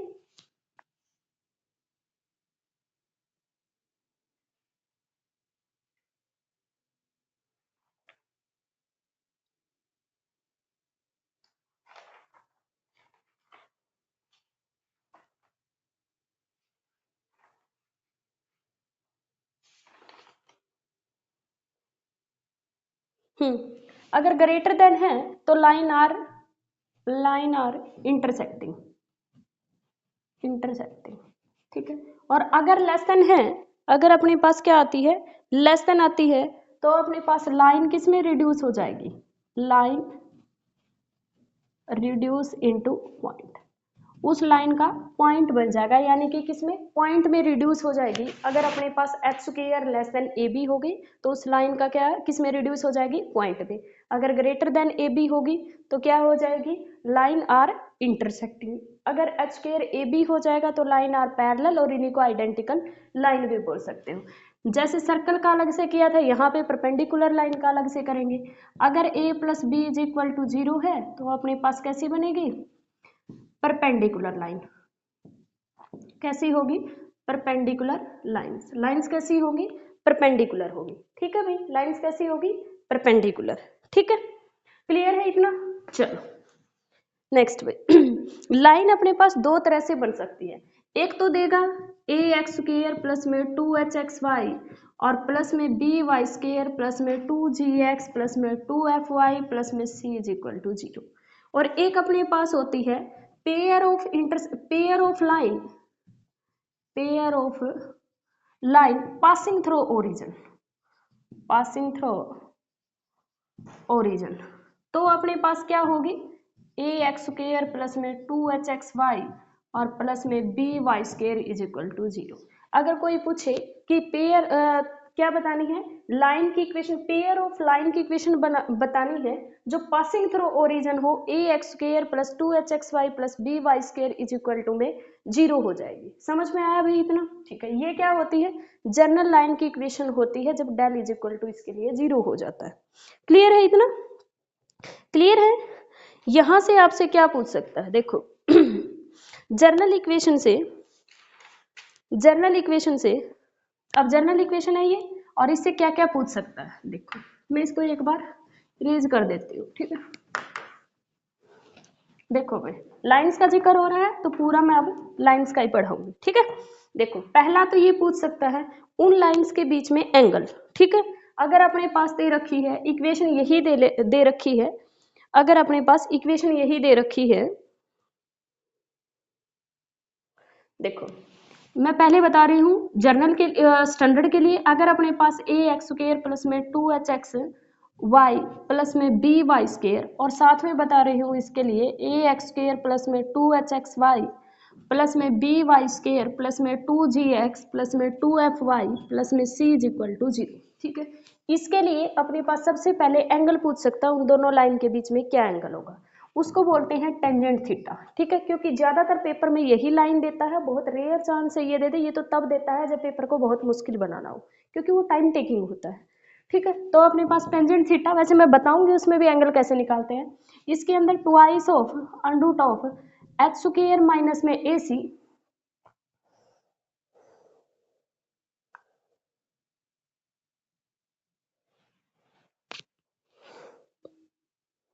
Sorry, twice of under root of H square minus में ए बी, ये ए है ये बी है, सी तो था ही नहीं ना, डिवाइडेड बाय ए प्लस में बी। ये क्या होता है, दो लाइन दे रखी है, दोनों लाइन के बीच में एंगल, अगर दोनों लाइन अपने पास पैरेलल है तो एंगल अपने आप 0 डिग्री आ जाएगा, दोनों लाइन अगर परपेंडिकुलर है तो एंगल अपने आप थीटा 90 डिग्री आ जाएगा, ठीक है। पेयर ऑफ लाइन है तो एंगल उसके अंदर कैसे निकालोगे, twice of H square minus a b by में ए प्लस बी, और इसका क्या होता है मोड, ये एंगल हमेशा क्या रहेगा, पॉजिटिव रहेगा। पहली चीज यही पूछ सकता है। दूसरा तुमसे क्या पूछ सकता है, अगर ये दोनों लाइनें पैरेलल हुई, लेट अस सपोज दैट इनके बीच में एंगल 0 डिग्री हुआ, तो दोनों लाइनें क्या हो जाएंगी, पैरेलल। पैरेलल होगी तो उनके बीच के डिस्टेंस पूछ सकता है, तो distance between two parallel line, तो दो पैरेलल लाइन के बीच में डिस्टेंस अगर पूछ ले तो डिस्टेंस इसके अंदर क्या हो जाएगी, twice of under root of, अगर अपने पास ये तो क्या है, पासिंग थ्रू द ओरिजिन है, दोनों लाइनें, दोनों लाइन क्या है, पासिंग थ्रू द ओरिजिन है ठीक है, पासिंग थ्रू द ओरिजिन है, इसके अंदर पूछेगा ये लाइनें, अगर डिस्टेंस ये देगा तभी पूछेगा, ठीक है। डिस्टेंस इसमें भी पूछ सकता है, बताऊंगी अभी, डिस्टेंस पेन नहीं चल रहा, distance between two parallel line, तो अपने पास कितना हो जाएगा, डिस्टेंस तो होगी g square minus a c, distance तो होगी twice of g square minus में a c divided by a plus b into में ए, पूरे का अंडर रूट होता है, ठीक है। क्या होगा भाई, twice of g square minus a c by में ए इंटू में ए प्लस में बी, ये अपने पास क्या हो जाएगी, distance between two parallel line हो जाएगी, दो पैरेलल लाइन के बीच की डिस्टेंस हो जाएगी, ठीक है।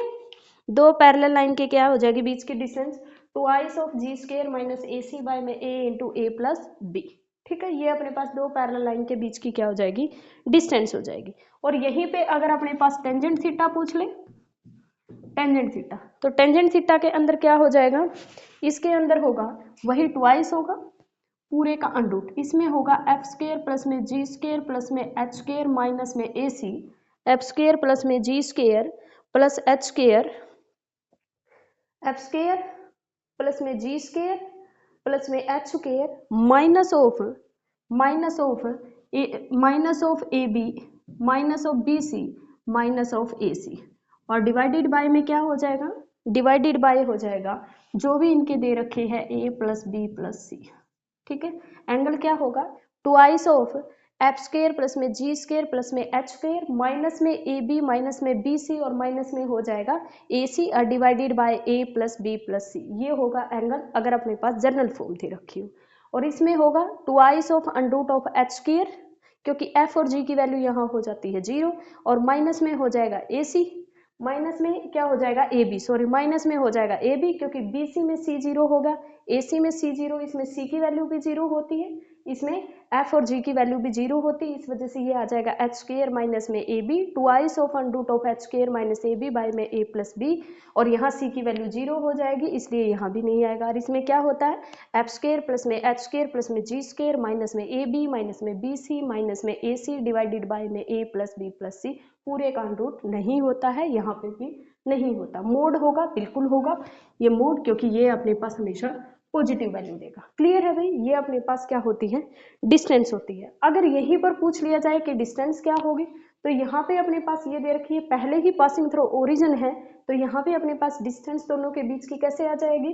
अपने पास देखो c की वैल्यू इसमें क्या है 0 है, यही से पता चल जाएगा g की वैल्यू 0 है, तो अपने पास ये line passing through the origin है। जब दोनों ही लाइन ओरिजिन से पास हो रही है तो इसका मतलब इंटरसेक्ट कर रही है, और जब भी इंटरसेक्टिंग लाइन होती है उनके बीच की डिस्टेंस 0 होती है, तो इसमें हमेशा जो डिस्टेंस पूछे तो 0 होगी, और वैसे डिस्टेंस निकालने का फॉर्मूला ये होता है।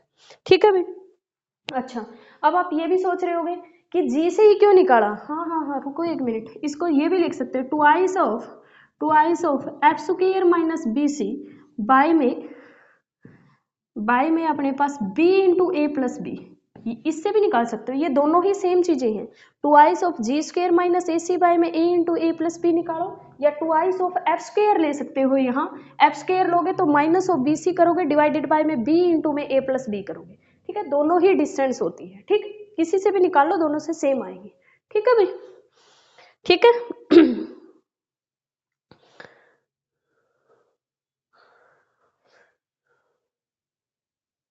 क्लियर है इतना, क्लियर है। चलो नेक्स्ट, डिस्टेंस पता चल गई है।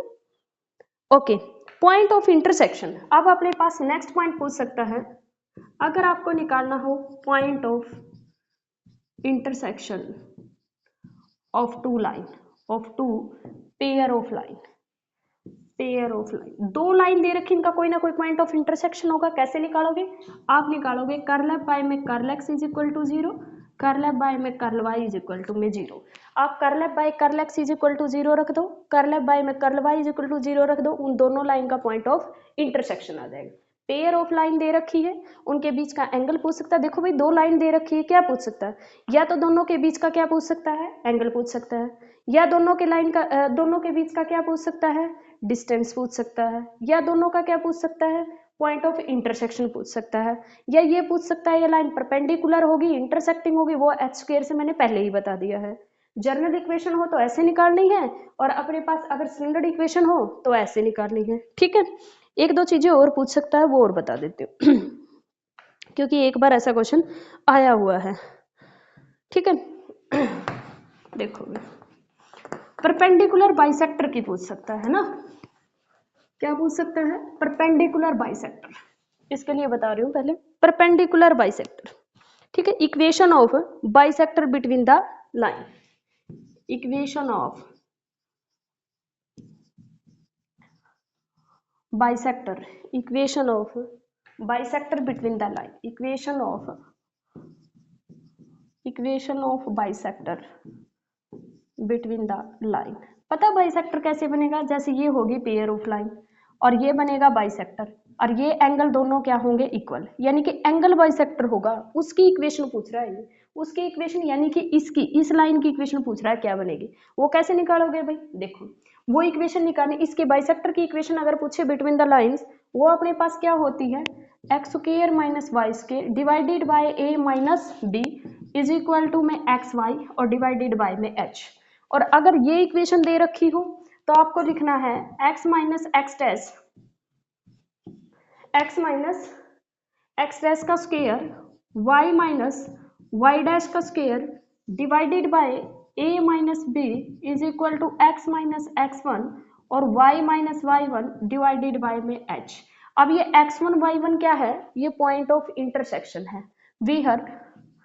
Where x1 y1 is the point of intersection, point of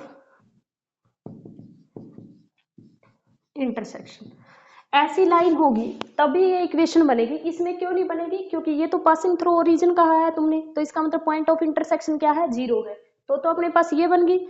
ऐसी लाइन होगी, जर्नल लाइन होगी, तो तुम्हारे पास क्या होगा, उसके कुछ ना कुछ पॉइंट ऑफ इंटरसेक्शन आएंगे। पॉइंट ऑफ इंटरसेक्शन कैसे आएंगे, अभी बताया था, curl f by curl x is equal to 0 और curl f by curl Y is equal to 0 रखो, तो वहां से x1 y1 की वैल्यू आ जाएगी, वो पुट कर देना। ये अपने पास क्या होती है, इक्वेशन ऑफ बाइसेक्टर, ठीक है, यानी कि equation of bisector between the lines. ये इस लाइन की जो बाइसेक्टर है उसकी इक्वेशन आ जाएगी। क्लियर है भाई, क्लियर है, ठीक है। अब एक और चीज है, इस लाइन को नेक्स्ट भाई, इस पे क्वेश्चन आया हुआ है इसलिए बता रही हूँ। इस इक्वेशन को ऐसे न लिख के तुम्हें ऐसे लिखना है, बी वाई स्क्र 2hxy और प्लस ए वाई स्क्र, ठीक है। इसको सॉरी ए एक्स स्क्र, देखो इसको तुम सपोज करके चलो इज इक्वल टू में दे रखा आपको 0, तुम इसको सपोज करके चलो ये क्वाड्रेटिक इक्वेशन है। वैसे y by x x square से डिवाइड किया जाता है, तो y बाई एक्स को t सपोज कर लोगे तो क्वाड्रेटिक इक्वेशन बन जाएगी। यहां से आपके पास पूछा जाता है सम ऑफ द स्लोप क्या होगा इस पेयर ऑफ इंटरसेक्टिंग लाइन के लिए। हमेशा वाई स्क्वायर के कोऑर्डिनेट को पहले लिखना है, यानी कि वाई स्क्वायर को पहले लिखना है, क्योंकि एक्स स्क्वायर से डिवाइड करते हैं ऑलवेज। एक्स स्क्वायर से y बाई एक्स को आप t पुट करते हो। ऐसा क्यों करते हैं, क्योंकि लाइन की equation y is equal to में mx होता है, y तो होना ही चाहिए ना उसके अंदर, वरना कैसे रहेगी, ठीक है।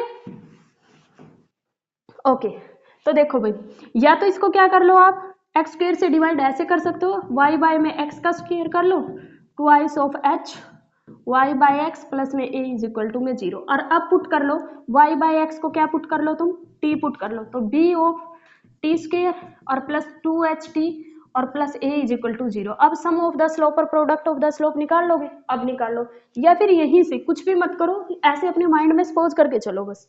तो यहाँ पे सम ऑफ द स्लोप वो आपको दे देगा, ऐसे दे देता है कई बार, अभी बताऊंगी question. Sum of the slope यानी कि m1 प्लस m2, दो लाइन है तो m1 m2 होंगे, वो क्या होगा भाई, माइनस ऑफ 2h बाय में क्या हो जाएगा b, और product of the slope, product of slope यानी कि m1 m2 क्या होगा अपने पास, a बाय में b हो जाएगा, ठीक है। वो क्वेश्चन कैसे आया हुआ है, एक बार क्वेश्चन आया हुआ है कि सम ऑफ द स्लोप आपके पास दे देता है, लेट अस सपोज दैट 3 है, ठीक है, और वो प्रोडक्ट ऑफ द स्लोप भी आपको दे देता है, लेट अस सपोज दैट 5 है, और वो पूछता है find out the value of h, और a और b आपके पास गिवन होते हैं। Late us suppose that a की वैल्यू 1 है, a की वैल्यू 2 है और b की वैल्यू 1 है, ऐसे दे रखा है, ठीक है।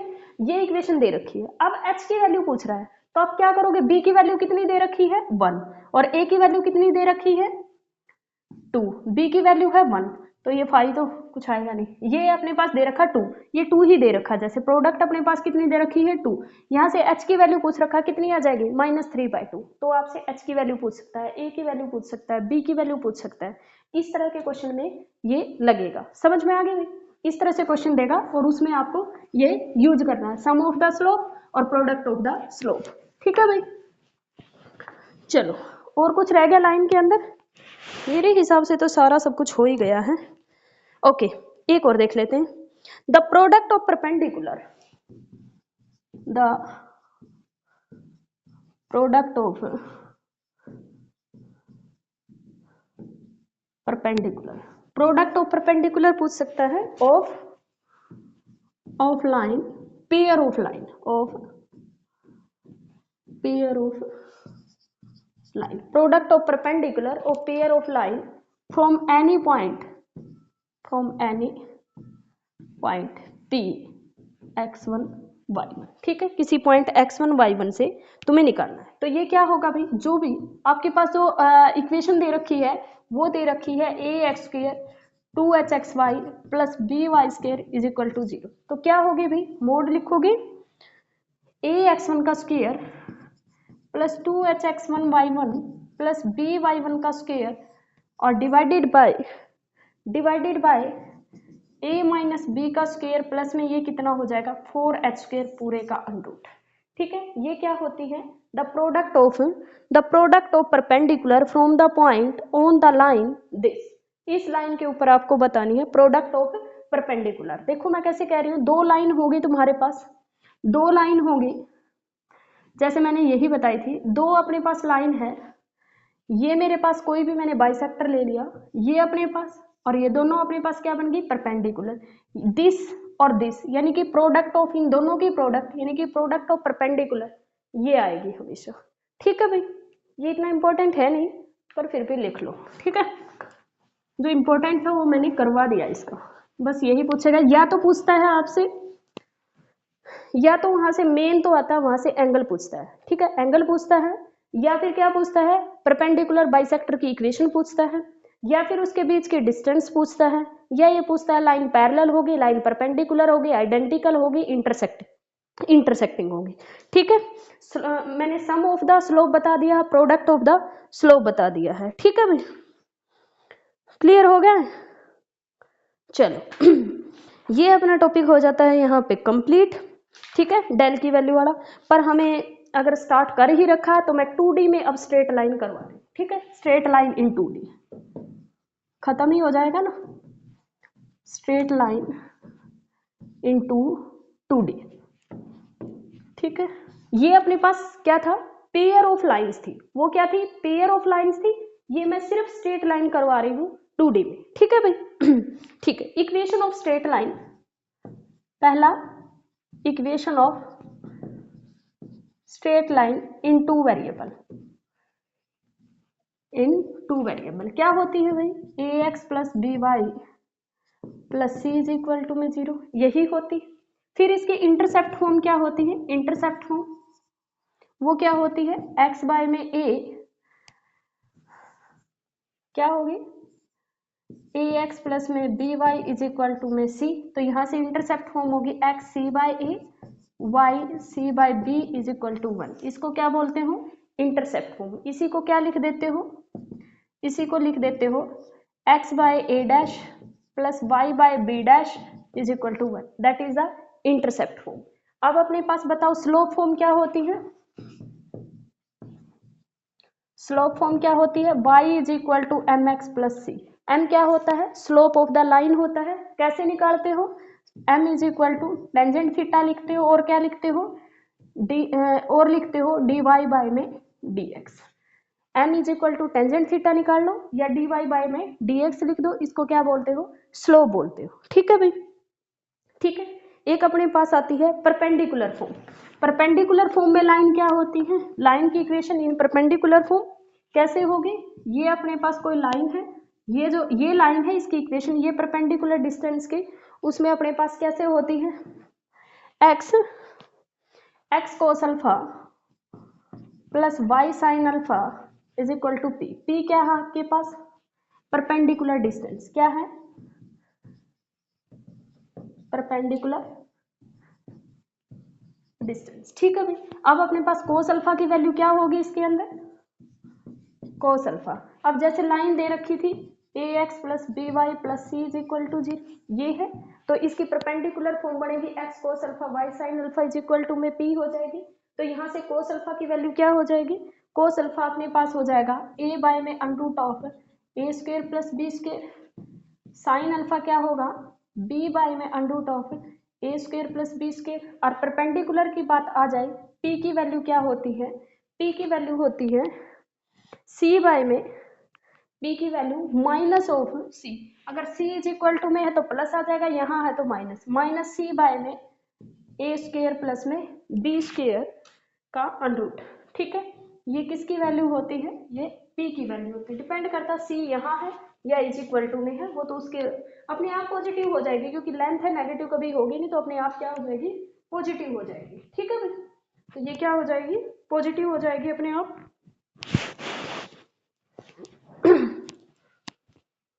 ठीक है भाई, चलो ये पता चल गया कोस अल्फा क्या है, यहाँ साइन अल्फा क्या है, ये परपेंडिकुलर डिस्टेंस होगी। ठीक है, चलो नेक्स्ट नेक्स्ट इसके अंदर स्लोप फॉर्म मैंने बता दी है। ठीक है, और क्या रह गया भाई, ओके दूसरा क्या पूछ सकता है, आपको कोई भी पॉइंट देगा उसके बीच की लेंथ पूछ सकता है, ठीक है। अपने पास दो लाइन देगा तो एंगल बिटवीन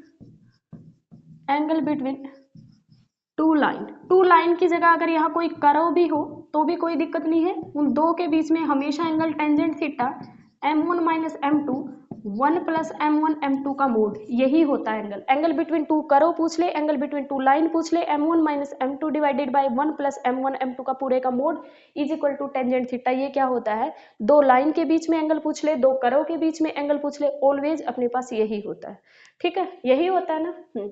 लेकिन अगर सर्कल के बीच में पूछ ले तो क्या होता है, सर्कल अगर दो सर्कल के बीच में एंगल पूछ ले, वो सर्कल के बीच में नहीं होता, वो एंगल सर्कल के टेंजेंट के बीच में एंगल होता है, ठीक है। वो क्या होता है, सर्कल के टेंजेंट के बीच में एंगल होता है, जो हम ये कहते हैं ना, ये रहा, और हम कुछ ऐसा ले लेते हैं, है ना, और ये एंगल की बात करते हैं। ये सर्कल के बीच में एंगल नहीं है, सर्कल के टेंजेंट के बीच में एंगल होता है, ठीक है। ओके, नेक्स्ट क्या है,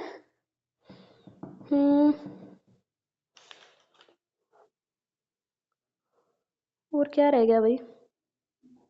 ओके, एक लाइन दे रखी है आपको, उसके परपेंडिकुलर लाइन और पैरेलल लाइंस, दो लाइंस। पहले तो अपने पास टू लाइन देगा, L1 ले लिया मैंने, a1x प्लस में b1y is equal to c1, और एक L2 दे दिया अपने पास a2x प्लस में b2y is equal to c2।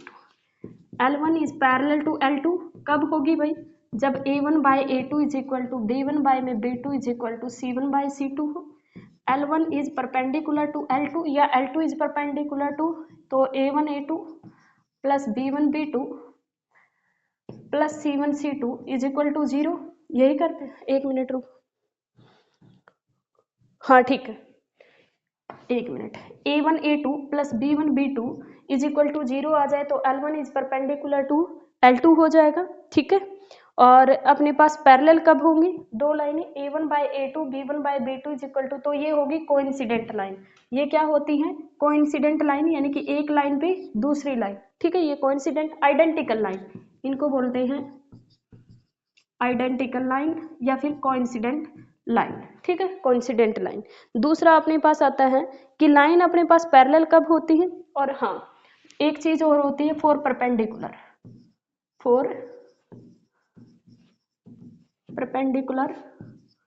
Line m1 m2 is equal to क्या होता है, -1। स्लोप की प्रोडक्ट कितनी होती है, -1 होता है, ठीक है। पैरेलल जब होगी तो c1 c2 के इक्वल हो, इसकी कोई गारंटी नहीं। a1 by a2 is equal to b1 by b2 हो जाता है, तो लाइन कैसी हो जाती है, पैरेलल हो जाती है। c1 बाय c2 के भी इक्वल होगी तो उन लाइन को क्या बोलेंगे अपने पास, उनको बोलेंगे कि वो लाइन कैसी हो जाती है, आइडेंटिकल हो जाएगी, ठीक है भाई। वो लाइन कैसी हो जाएंगी, आइडेंटिकल हो जाएंगी, ठीक है। ओके, नेक्स्ट अपने पास आता है, कोई लाइन आपको देंगे, लेट अस सपोज दैट ये लाइन दे दी, इसके परपेंडिकुलर लाइन फाइंड आउट करनी है, तो the line perpendicular to L1 is, तो वह लाइन क्या हो जाएगी, इसके अगर इसके परपेंडिकुलर है तो b1 of x minus a1 of y is equal to में k, ये अपने पास क्या हो जाएगी, परपेंडिकुलर। k क्या है, कोई अनदर कांस्टेंट आ जाएगा। फिर अपने पास आएगा the line parallel to L1 के पैरेलल होगी, वो लाइन कैसी होगी, इसके पैरेलल लाइन निकालनी होगी, तो a1x प्लस में b1y इज इक्वल टू में k डैश। इसमें क्या होगा, ये वाला सेम रहेगा, सिर्फ क्या होगा, उसका कांस्टेंट चेंज होगा अपने पास। अब दो लाइन अगर पैरेलल है, इफ L1 a1x प्लस में b1y इज इक्वल टू में c1 और L2 इज इक्वल टू में a2x प्लस में b2y is equal to c2 is parallel, then distance पूछेगा, तो इनमें वो फॉर्मूले लगाने की जरूरत नहीं है, वैसे निकल जाएगा उससे भी, लेकिन इजी क्या रहेगा, आपको क्या करना है, ये तो दोनों सेम ही है, तो c2 माइनस c1 पूरे का मोड डिवाइडेड बाय इनके कोफिशिएंट का स्क्वायर, a1 का स्क्वायर प्लस में a2 का स्क्वायर पूरे का अंडरूट, ठीक है। ये दोनों लाइन अगर पैरेलल है तो यहाँ भी a1 होगा और यहाँ भी b1 होगा, ये दोनों सेम होने चाहिए, तभी हम इनको पैरेलल बोलेंगे, ठीक है। तो ये L1 जो है, ये दोनों अगर पैरेलल है तो उनके बीच की डिस्टेंस कांस्टेंट माइनस कांस्टेंट पूरे का मोड किसका, कांस्टेंट वाली का, डिवाइडेड बाय में इनके कोफिशिएंट का स्क्वायर का रूट कर दो, वो क्या आ जाएगी, उन दोनों के बीच की डिस्टेंस आ जाएगी, ठीक है। या तो क्या पूछ सकता है, दो लाइनें, एक लाइन दे देगा उसके पैरेलल लाइन पूछेगा, या उसके परपेंडिकुलर लाइन पूछेगा, मैंने आपको बता दिया है। या फिर क्या पूछ सकता है कि condition of perpendicularity, condition of parallel बता दिया है, आइडेंटिकल लाइन कब होगी ये बता दिया है, या उन दोनों लाइन के बीच में एंगल पूछ सकता है, अगर दोनों लाइन पैरेलल है तो उनके बीच के डिस्टेंस पूछ सकता है, वो भी मैंने आपको बता दिया है। ठीक है, okay. Bisector of the angle between two lines हो ही गया ये तो। ओके, दो लाइन अगर आपको दे रखी है उनके बीच का, वो तो पेयर ऑफ लाइंस के बीच में था एंगल ऑफ बाइसेक्टर। अगर आपके पास ये दो लाइनें दे रखी है, दूसरी अपने पास दे रखी है a2x b2y is equal to में c2, अब इसके बीच में पूछ रहा है bisector, angle of bisector, equation of angle of bisector. जैसे वहां बताया था, यहाँ पे दो लाइनें, वहां पे पेयर ऑफ लाइन थी, तो उसके अंदर कैसे निकालना था मैंने बता दिया। अगर अलग अलग लाइनें दे रखी है तो कैसे निकालते हैं, तो अपने पास निकालेंगे इसके अंदर जो पहली लाइन दे रखी है a1x प्लस में b1y प्लस, अगर इधर ले आओ इसको, minus of c1 divided by में हो जाएगा a1 का स्क्वायर प्लस b1 का स्क्वायर, और पूरे का क्या हो जाएगा अंडरूट, इज इक्वल टू में प्लस माइनस दूसरी लाइन क्या दे रखी है a2x प्लस में b2y माइनस में c2 डिवाइडेड बाय में हो जाएगा a2 का स्क्वायर प्लस में b2 का स्क्वायर। यहाँ पे प्लस की लोगे एक लाइन वो आ जाएगी, या तो वो होगी या फिर नेगेटिव लोगे वो लोगे, उन दोनों में से कोई भी ले लो, दोनों की दोनों क्या होती है अपने पास, वो होती है equation of angle of bisector. यानी कि अगर आपके पास कोई भी दो लाइन देगा वो तो क्या थी, पेयर ऑफ लाइन थी। अब अपने पास ये अलग अलग लाइन दे दी है, तो जहां पे ये इंटरसेक्ट करेगी उनके बीच की ये जो इक्वेशन होगी, ये इक्वेशन अपने पास इस तरह से निकालेंगे। ठीक है भाई, ठीक है, ओके। और तो शायद कुछ, हाँ एक चीज और रह गई, ये लास्ट है बस।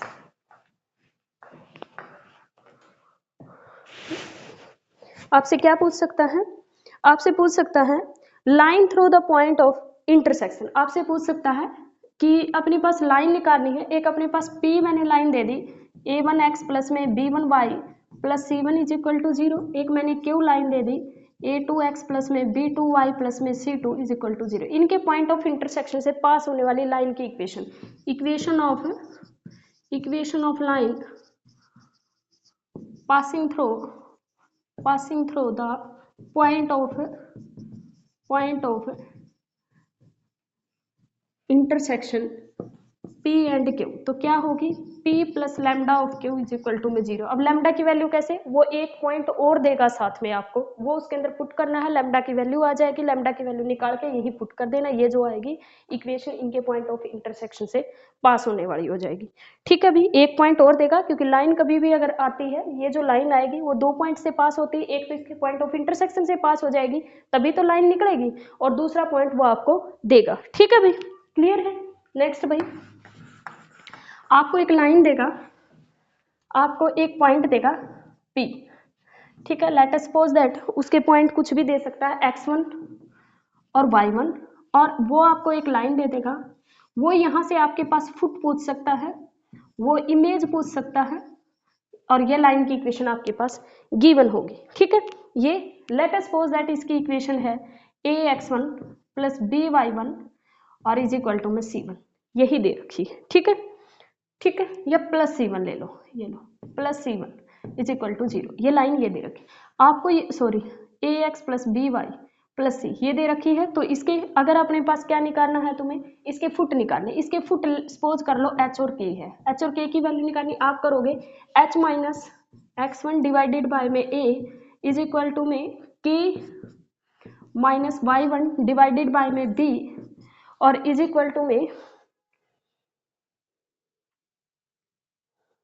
ठीक है, ठीक है, इज इक्वल टू में क्या करोगे, अगर आपको फुट निकालने हैं आप माइनस कर दोगे और यहाँ लिखोगे ax1 plus by1 plus c पूरे का मोड और डिवाइडेड बाय में क्या हो जाएगा a स्क्वायर प्लस में b स्क्वायर, और यहाँ से h की वैल्यू, पहले इसको इसके इक्वल रखना, h की वैल्यू आ जाएगी, फिर इसको इसके इक्वल रखना, k की वैल्यू आ जाएगी, h और k हो जाएगा तुम्हारे फुट। अगर पूछ लिया जाए h डैश k डैश, तो कैसे करोगे भाई, h dash minus x by a, k dash minus y1 by b और is equal to minus 2i of a x one plus b y one plus में सी पूरे का mod divided by A square plus b square.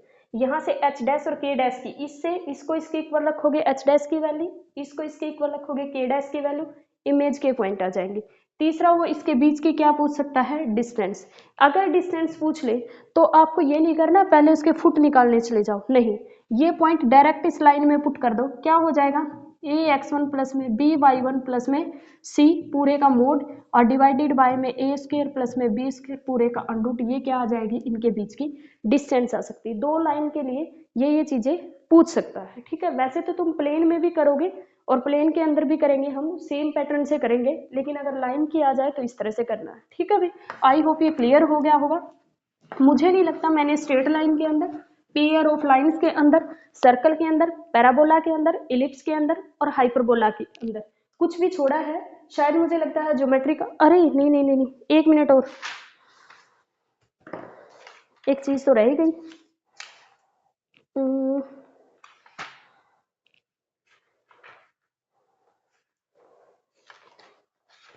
मैं ये सोच रही थी इसके साथ ही मैं कवर करवा देती हूँ नॉर्मल का, और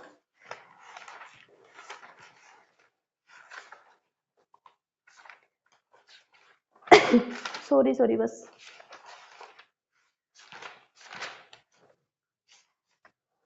क्या था उसके अंदर, चलो लेंथ ऑफ टेंजेंट। हाँ हाँ, एक चीज और करो भाई, आपके हमें पता है टेंजेंट क्या होता है, इतनी बार कर लिया तो टेंजेंट तो हमें पता चल गया, किसी भी कर्व को अगर टच करती है कोई लाइन, उसको टच करती हुई जाती है, जैसे मैंने पैराबोला पे समझाया, एलिप्स पे बताया, हाइपरबोला पे बताया और सर्कल पे बताया कि टेंजेंट का मतलब होता है उसी कर्व को जहां से टच कर रही है एक पॉइंट पे तो वो टेंजेंट हो जाती है, ठीक है।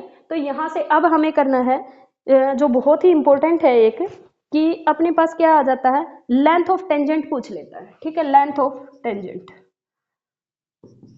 Length of tangent, length of tangent पूछेगा या फिर लेंथ ऑफ नॉर्मल पूछेगा, लेंथ ऑफ नॉर्मल, ये चार चीजें और देख लेना भाई।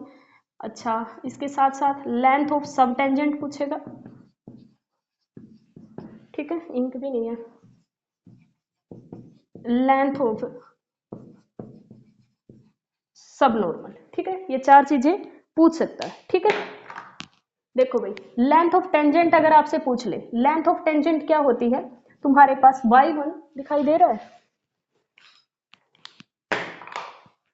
y1 under root of 1 plus dx upon dy, और ये अपने पास x1 y1 जो पॉइंट है ना जहां पे वो टच कर रही है लाइन, तो वहां पे लेंथ ऑफ टेंजेंट जब आपको निकालनी हो वो y1 का मतलब यहाँ डेरिवेटिव नहीं है, y1 का मतलब ये पॉइंट y1 है, y के अंदर y1 पुट करोगे 1 plus d x upon d y, 1 plus d x upon d y का क्या होता है, स्केयर। और अगर इक्वेशन ऑफ अगर लेंथ ऑफ नॉर्मल आ जाए तो तुम्हारे पास क्या होगा, y1 ही रहेगा, और यहाँ क्या हो जाएगा 1 प्लस डी वाई बाई में डी एक्स का होल स्क्वायर, एट पॉइंट क्या होंगे x1 और y1 हो जाएगा।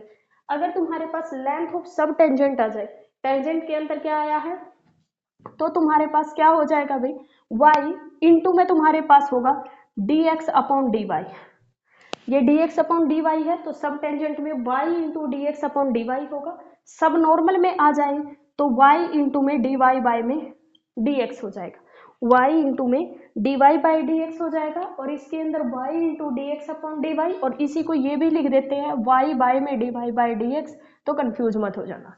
और इसमें क्या होगा, सब नॉर्मल में y1 का मतलब डेरिवेटिव नहीं है, y1 का मतलब इस पॉइंट पे बोल रहा है, तो y1 1 plus d y by d x का होल स्क्वायर, रिलेट करो इन दोनों को, देखो यहाँ d y by d x आया है, यहाँ भी d y by d x, यहाँ d x upon d y है, यहाँ भी d x upon d y, ये लेंथ ऑफ टेंजेंट है, ये लेंथ ऑफ सब टेंजेंट है, ये लेंथ ऑफ नॉर्मल है, ये लेंथ ऑफ सब नॉर्मल है, ठीक है भाई। वो आपको देगा, इक्वेशन आपको देगा, वहीं से पूछेगा length of tangent, length of subtangent, length of normal, length of subnormal, ठीक है भाई। आई होप ये आपको क्लियर हो गया होगा, मुझे बस यही बताना था। ये कहीं, हाँ एक चीज और, इंटरसेप्ट इसी के अंदर करो भाई,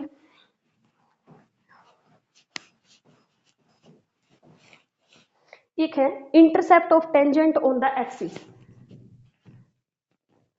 intercept of tangent on the axis। ठीक है, ठीक है, इंटरसेप्ट बतानी है अपने पास। एक है x intercept, x axis intercept, और एक अपने पास क्या होती है, वाई इंटरसेप्ट। किसकी, टेंजेंट की है भाई, ये किसकी है, टेंजेंट की। ये क्या होती है, x minus y by x minus y by d y by में डी एक्स, और ये क्या होती है, y minus x by y minus x by d y by d x. देखो भाई, अगर y इंटरसेप्ट पूछता है तो ये भी d y by d x है, अगर y इंटरसेप्ट पूछता है तो y माइनस होगा, x इंटरसेप्ट पूछता है तो x माइनस होगा। अगर यहाँ y आया है तो यहाँ पे x आएगा, नीचे dy बाई डी एक्स ही आना होता है। यहाँ पे अगर y आया है तो यहाँ x आएगा और नीचे dy बाई डी एक्स आना। ये होती है intercept of tangent on the axis. ठीक है, अब नेक्स्ट आता है पॉइंट ऑफ इन्फ्लेक्शन, ये लास्ट रहेगा, point of inflection. Point of inflection, ठीक है, पॉइंट ऑफ इन्फ्लेक्शन क्या होता है, पॉइंट ऑफ इन्फ्लेक्शन होता है इवन ऑर्डर के सारे डेरिवेटिव जीरो हो जाए, इवन ऑर्डर के सारे डेरिवेटिव जीरो हो जाए। F n minus one x is equal to zero for n minus one is even. ठीक है, और f n x is equal to not equal to zero for n is odd. अगर तुम्हारे पास सारे के सारे डेरिवेटिव जीरो है, सारे के सारे डेरिवेटिव क्या है, जीरो है, उससे पहले के सारे डेरिवेटिव जीरो है, और ये अपने पास n अगर ओड है, और इवन को छोड़िए, f n minus one x zero हो जाए, ठीक है, फॉर ऑल n, और उसका nth derivative not equal to zero हो for n is an odd, और n यहाँ पे क्या होना चाहिए, ओड। ओड ऑर्डर का डेरिवेटिव अपने पास नॉट इक्वल टू जीरो आ जाए, उससे पीछे के सारे डेरिवेटिव अपने पास जीरो हो जाए, तो हम ये कहेंगे कि उस पॉइंट पे पॉइंट ऑफ इन्फ्लेक्शन है। जैसे एक एग्जांपल लेती हूँ, एग्जांपल है y is equal to x की क्यूब, y इज इक्वल, इसका फर्स्ट डेरिवेटिव करोगे 3x स्क्वायर आ जाएगा, सेकेंड डेरिवेटिव करोगे 6x आ जाएगा, और ट्रिपल डेरिवेटिव करेंगे तो 6 आ जाएगा। ये नॉट इक्वल टू जीरो आया है तो x is equal to zero put करोगे, at x is equal to zero. देखो सारे जीरो आ रहे हैं x is equal to zero पे, लेकिन उसका ट्रिपल डेरिवेटिव क्या है, ओड है, नॉट इक्वल टू जीरो आ रहा है, नॉट इक्वल टू जीरो, तो x is equal to zero point of inflection हो गया। x is equal to zero is called a point of inflection. x is equal to zero रखोगे तो y की value क्या आ जाएगी, जीरो, तो 10 यहाँ पे लिखो, 10 0 0 is point of inflection. Point of inflection का मतलब है इवन ऑर्डर के सारे उससे पीछे के जितने भी सारे, इवन ऑर्डर के नहीं, उससे पीछे के सारे डेरिवेटिव जीरो होने चाहिए, और जहां पे नॉट इक्वल टू जीरो आना चाहिए वो ओड ऑर्डर होना चाहिए, तो हम ये कहेंगे पॉइंट ऑफ इन्फ्लेक्शन है। ठीक है भाई, क्या है, पॉइंट ऑफ इन्फ्लेक्शन है। ठीक है, आई होप आपको ये सेशन बहुत अच्छे से समझ आया होगा। अब अच्छे इसमें कमेंट करना, और वीडियो को ज़्यादा से ज़्यादा लोगों तक शेयर करना, चैनल को सब्सक्राइब करना। Thank you so much.